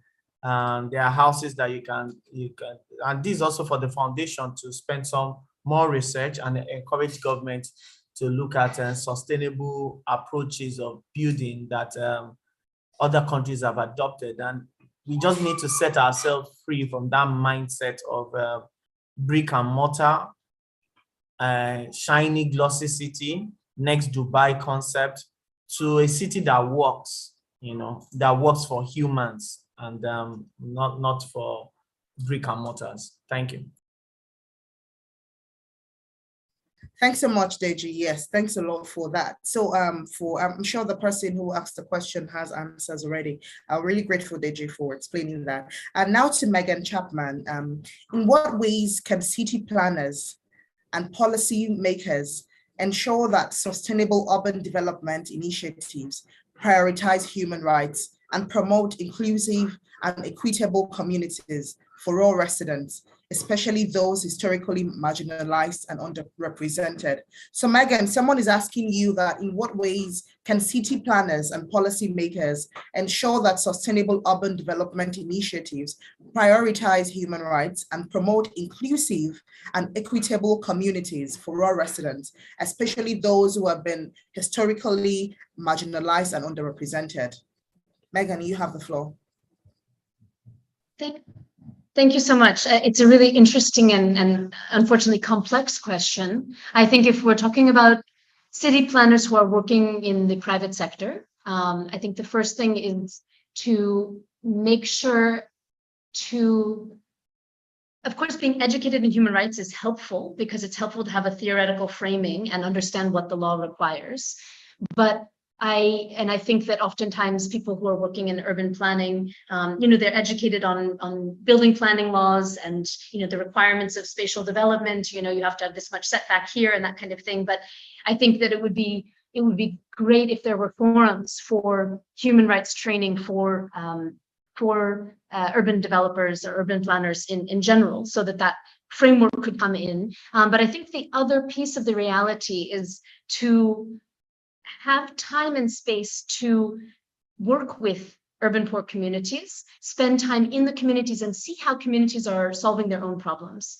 Because this is one of the things that I think has really taught me over the years to trust communities. And I believe that one of the problems that often leads to the kinds of approaches we see to development is a lack of trust and mutual understanding between the different parties, whether it's between professionals or the government and communities. And there's a tendency to come first with distrust or a lack of certainty about what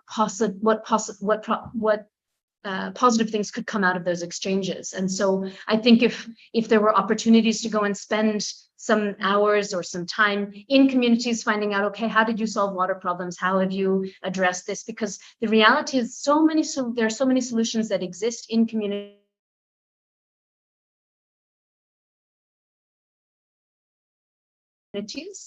that can be improved upon, but they don't need to be makoko. You have boreholes in 6 different boreholes in the community.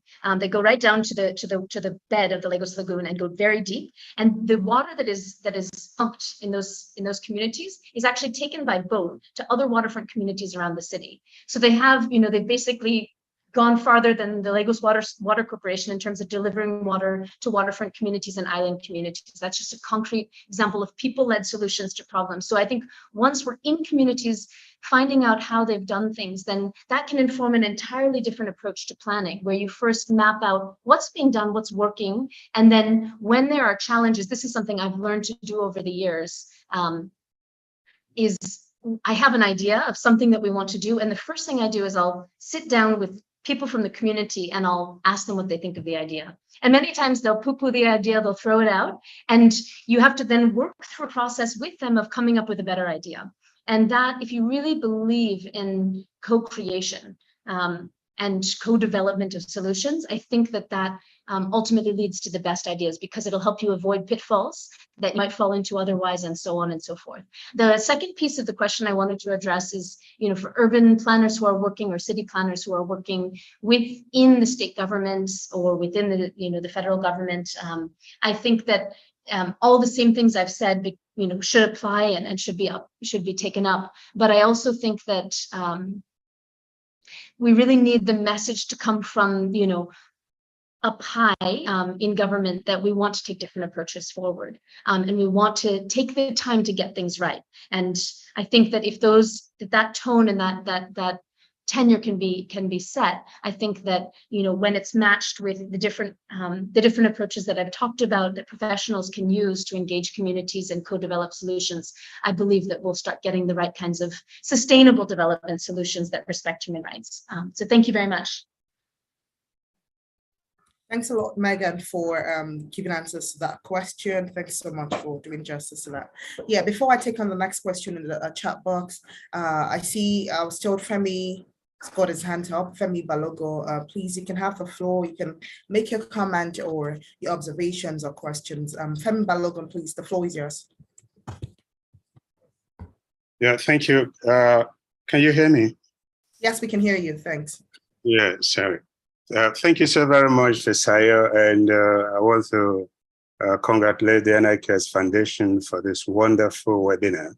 It's been very wonderful, and I've learned a lot with the kind of resource persons that were available today, Deji, Patrick, and Megan. It's been a very wonderful session today, and it's a time well spent. Development issues are problems that are global, and every country has been battling with development problems, but more so developing countries like Nigeria. And we have not been able to find solutions to this. I really don't envy the kind of work that Megan, Deji, and Patrick are doing. Because it's a very, very difficult task, and probably Fisayo is still one of them. Very difficult task, because you're just trying to make things work where things are very, very difficult. I know we have two lawyers in the house. Megan is a lawyer. Patrick is also a lawyer. I want to look at these development issues from the legal framework angle. And because if this is not considered as a core issue, then we'll continue to beg, oh, please, can I have this? The people are suffering. Human rights issue, yes, of course. But when you look at the enabling law, for instance, in Nigeria, we have the Land Use Act. And in Land Use Act, it means that there is no freehold in Nigeria.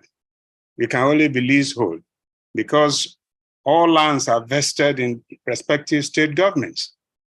So it means that the people who take, for instance, the Morocco you are talking about, it's not only in the coastal regions. We call it have it. I live in Kaduna. In Kaduna State and in Abuja and others, we have them. Now you have a situation whereby somebody who is looking for a job, way of livelihood, moves into a city center and decide to build up a bacha, just a makeshift housing. on a land that doesn't belong to him. And the government is saying that, look, you don't have the right to be here, and that is right. But we need to have a law that empowers those, let me use the word of Megan, the urban poor communities. You know, we need to have a way by which they could have ownership.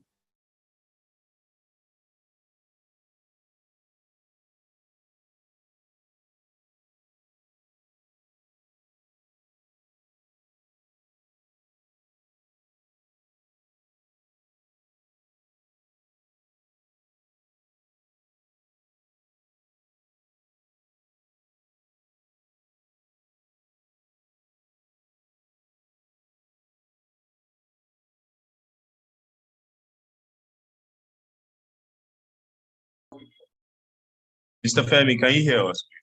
Can't hear you. Hi, Mr. Femi, can you hear us?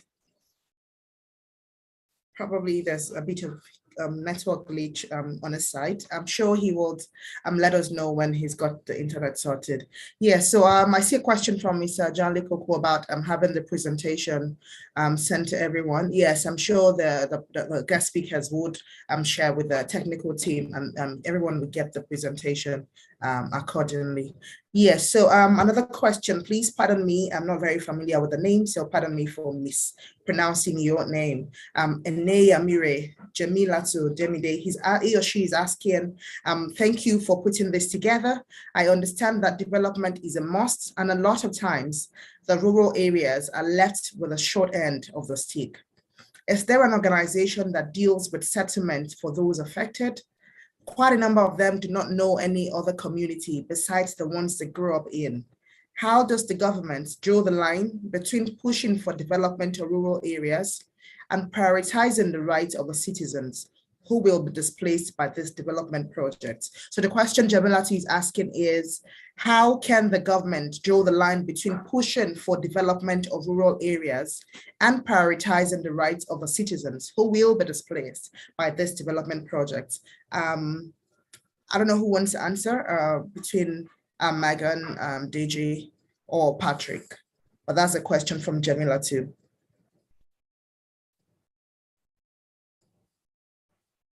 Patrick hasn't spoken. Let Patrick answer. Okay, Patrick, the floor is yours.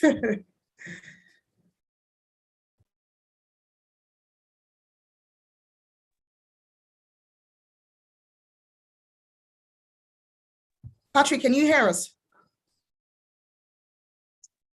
There's also another question to Patrick, but I'm not sure. Patrick, can you hear us?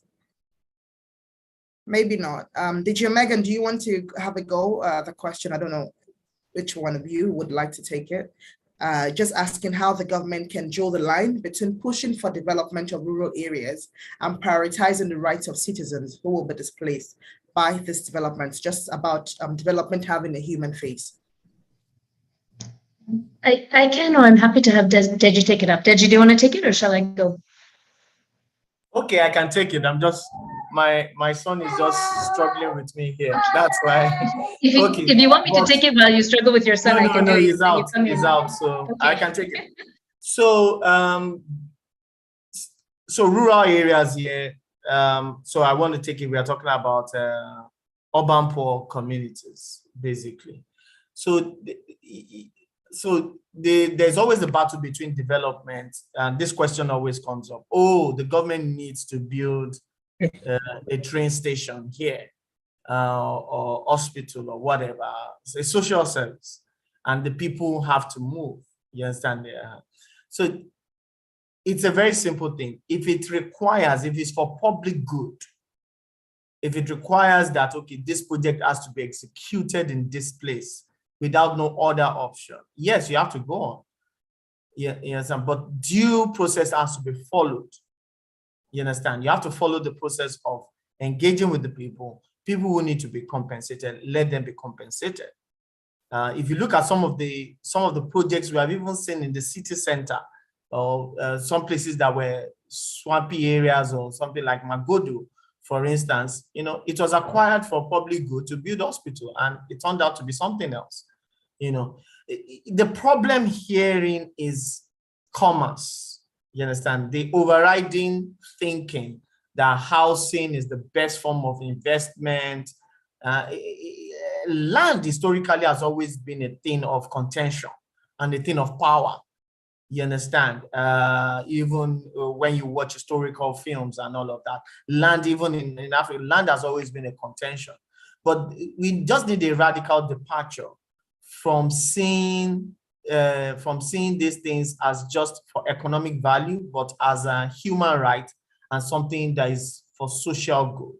And those who govern us see it from this perspective, that we have to create a city that is balanced for everyone, where you have the poor, the middle class, and the rich live together, cohabit, that is inclusive. You understand? Not that you are building a city whereby, okay, it is only the rich that can live there. How many people these days now have to accommodate their drivers and their cooks around their houses because they cannot find somewhere they can house them around where they live? You understand? So it is the radical departure and the mindset, a shift in mindset, the way housing is approached, that needs to change. And we have to put on the cap of, like, we have to build an inclusive city. When you don't need to move the people, develop, plan with the people. These people have an approach, they have a way they want to redevelop their areas. Work with them through the participatory process. They have models and their financial institutions. There are different instruments that you can use. That is why it's not acceptable when a minister once said, government cannot deliver housing below the market price. Yes, government can deliver housing below the market price. It is very possible with creative financial instruments. Thank you. Thanks a lot, Deji. Before I mention the other questions to Megan as well, thanks for answering that. If you're not following already on the social media platforms, please, on LinkedIn, follow NIQS Foundation. On Facebook, we have the NIQS Foundation as well. On Instagram is NIQS _foundation. On Instagram, NIQS _foundation. On Twitter is NIQS _foundation as well. And on YouTube, NIQS Foundation. So please kindly follow NIQS Foundation on platforms, on all the social media platforms, to keep abreast with the work of the NIQS Foundation. Now on to Megan. There's a question about to Megan, which is, someone is asking that, please, how do you advise governments to ensure a serene environment, sustained urban development, while balancing the right inhabitants of urban slums? So I guess the person is asking, how should the government ensure a serene environment and sustained urban development while also trying to balance the rights of inhabitants of slums in urban areas? So over to you, Megan. I see you also wanted to make a comment on something on the landlord. Yeah. So Megan, you have the floor, please. Thank you. Yeah, thank you for the question, and thank you for, I think all the questions really go to the kind of fundamental heart of one of the points that I made at the beginning of my presentation, which is that there shouldn't be a conflict between human rights and development. Human rights and development should kind of be seen as simultaneous approaches to moving forward. And when development strategies are informed by and consistent with human rights, that's when we can achieve sustainable development. Because if you look across the country and in so many of our cities, when you see projects that prioritize development without considering the human factor, because fundamentally human rights is about considering the human factor and the people who would be affected by any given project. If the people are not part and parcel of the project, then they may become enemies to the project. They may, or if they're not enemies, they won't participate in the continued success of that project. So if you look at so many projects that we've seen, we have seen examples where you have a health center built in a community, or you have a school built in a community, and then there's no teachers. There's no health professionals who come to work there because the project wasn't really planned with the long-term sustainability of that intervention in mind.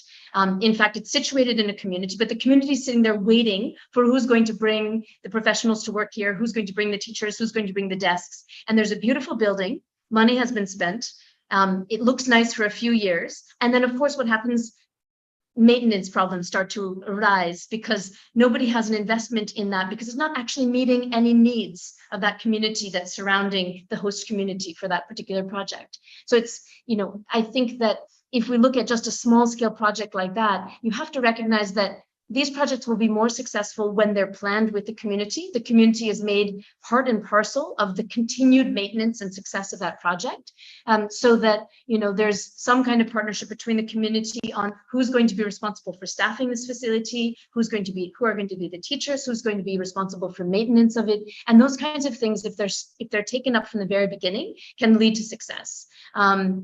Similarly, I think the questions around what do we do with the Land Use Act and the land laws that apply? I think that one thing I try to do as a lawyer is step back from any one particular area of the law and look at the law in totality.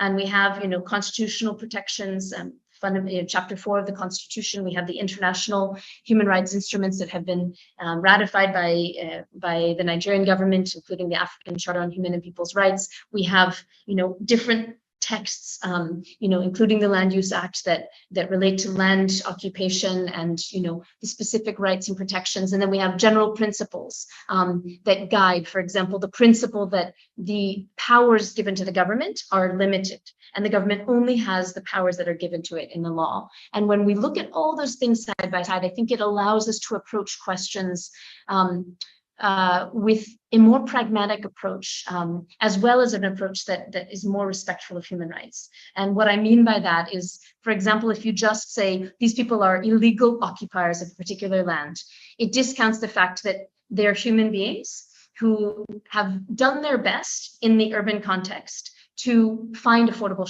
shelter.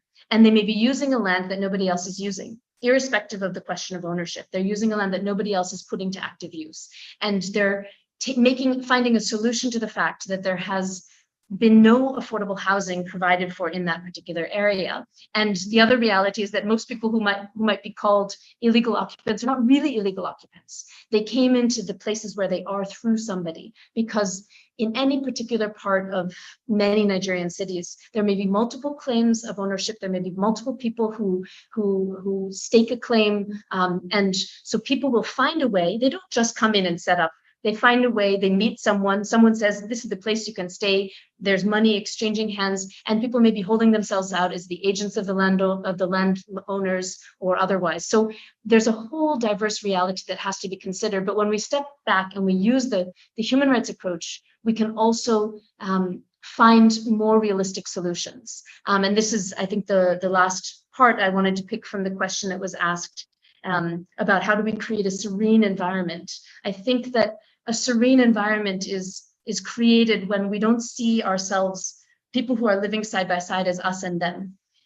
People living in poverty who happen to be living in the same part of the city as people who are wealthy are not an enemy, they're not a threat.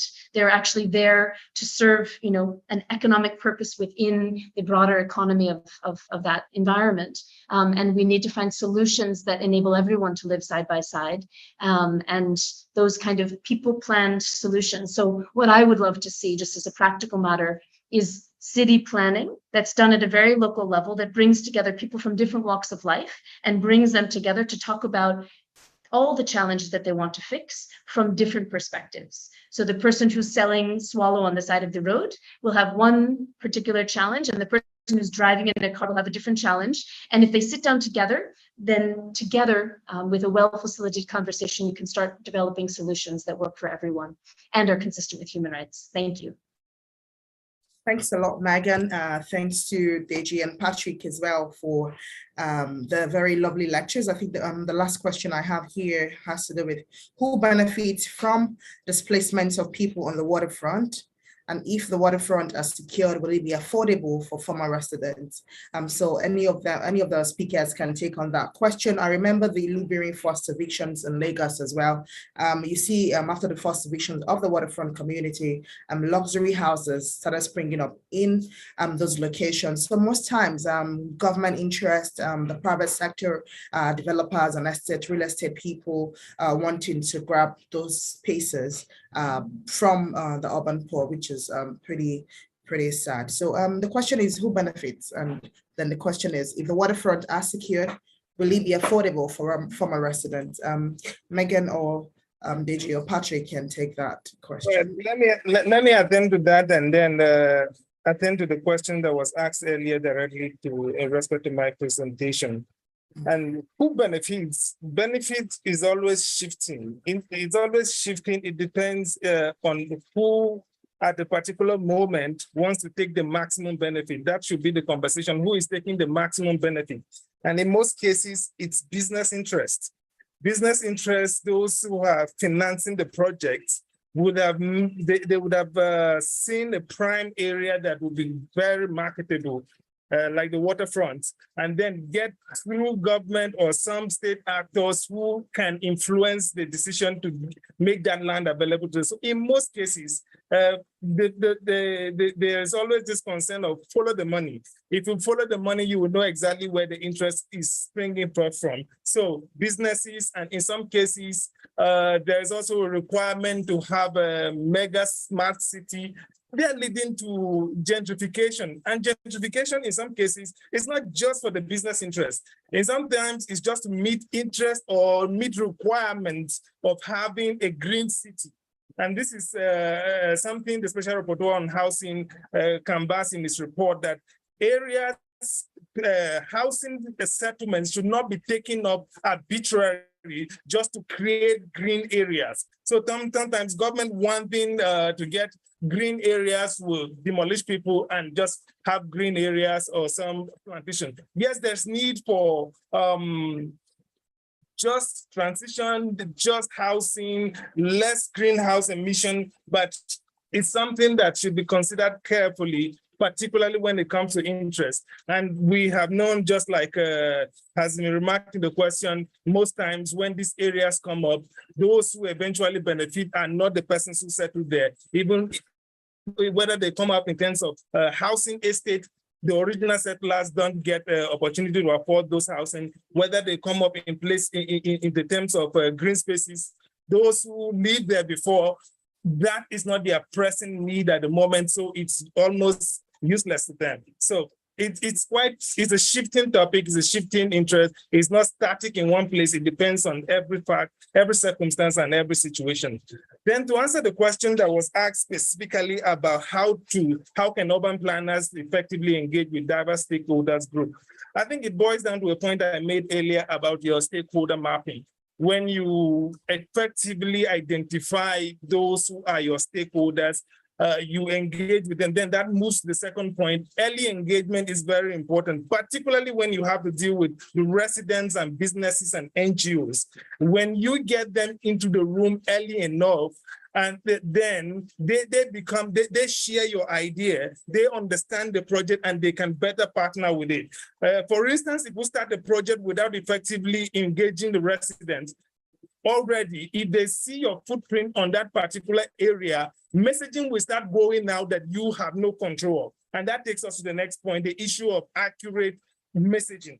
So if you don't control the messaging right from the onset, you will still allow room, messaging will still go out, and it will not be in your favor. It will not serve the interest of the project. So it is important to understand your stakeholder mapping, and when you identify them, engage them timely, and when you engage them, ensure that your messaging is accurate, it's relevant to all the stakeholders, ensure that their interests are properly accommodated in the project. Of course, interest, like I mentioned earlier, is a shifting thing, is a very important thing, and everyone will naturally want to look out for their own interest, depending on whatever it is. So if your messaging or your project is clearly defined and communicated to your stakeholders in such a way that they see their interest in the whole project clearly, they can easily follow you. whatever the project looks like. Thank you. Thank you so much, Patrick, and thanks to everyone who's asked a question, made comments, observations. I'm sure we all agree that this has been very insightful and interesting and very timely for us as a nation. Thank you also very much for your patience on behalf of the NIQS Foundation.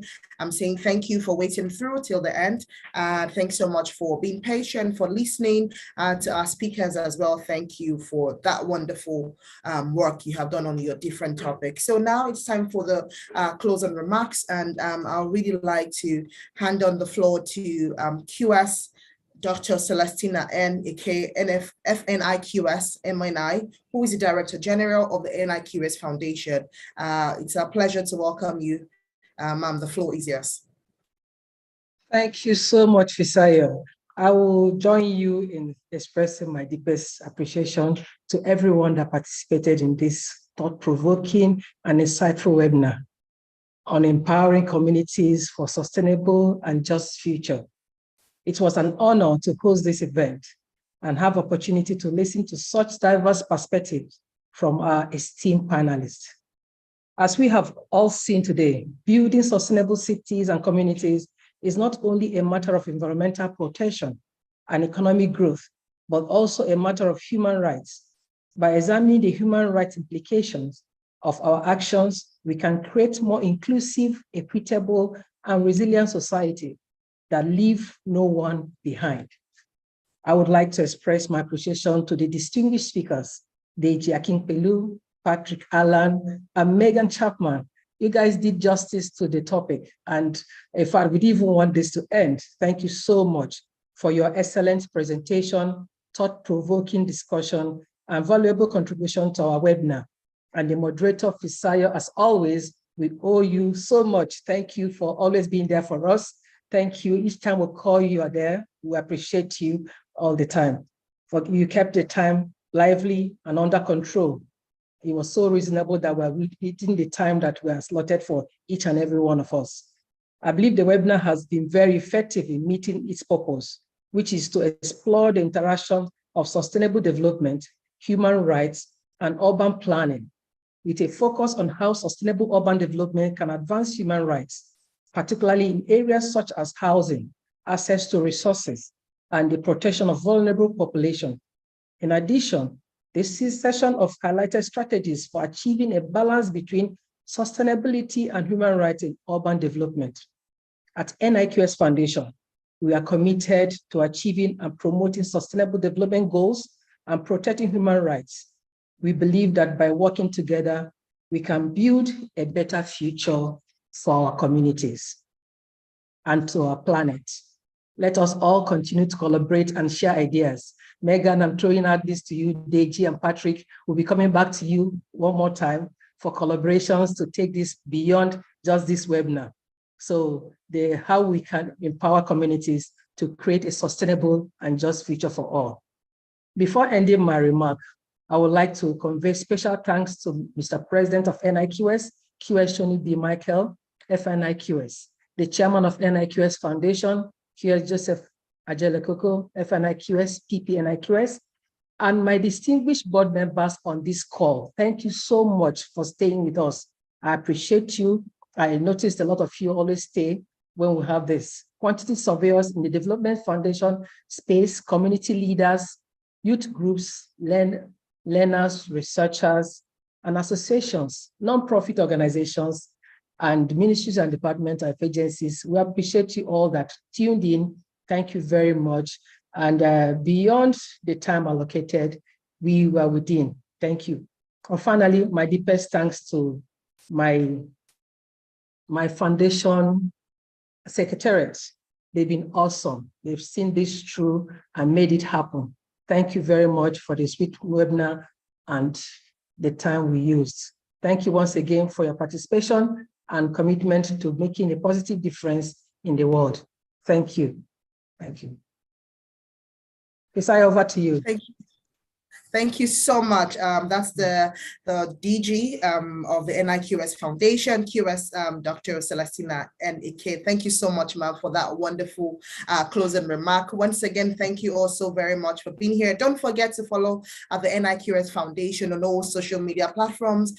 Through that, the platforms, you get the links to the presentation of this webinar. It has been very, very insightful and interesting. Let's not forget that sustainable and fair urban models must consist of a vision that is guided towards human rights principles, through which we ensure the free and active participation of all persons, including the marginalized persons, through which duty bearers, which are the governments, are held accountable to the international human rights obligations, such as the right to housing that we've all been talking about, and through which human rights violations would be addressed. And we must always remember that a human rights approach is vital to make cities work for people as places of equal opportunity for all, where people can live in security, peace and dignity. Thank you all so much for staying till the end of this. I'm sure we all agree it's been interesting. Please, let's take this on forward for more collaborations to ensure a sustainable community for us all. Let it not end here. Let us walk the talk and let us be spot on to ensure a sustainable world, so we can all achieve the 2030 agenda for sustainable development. We thank the NIQS Foundation for this wonderful webinar, the management, the team, the technical team. Thank you all so much for making this happen. And to our wonderful speakers, thank you all so very much. Thanks, we're grateful. Have a lovely weekend and let us all stay in touch for the better good of humanity. Thank you. Bye-bye. Thank you so much. Thank you. Thank you, ma'am. Thank you, ma'am. Thank you, Fisayo. Thank you, DG. Okay.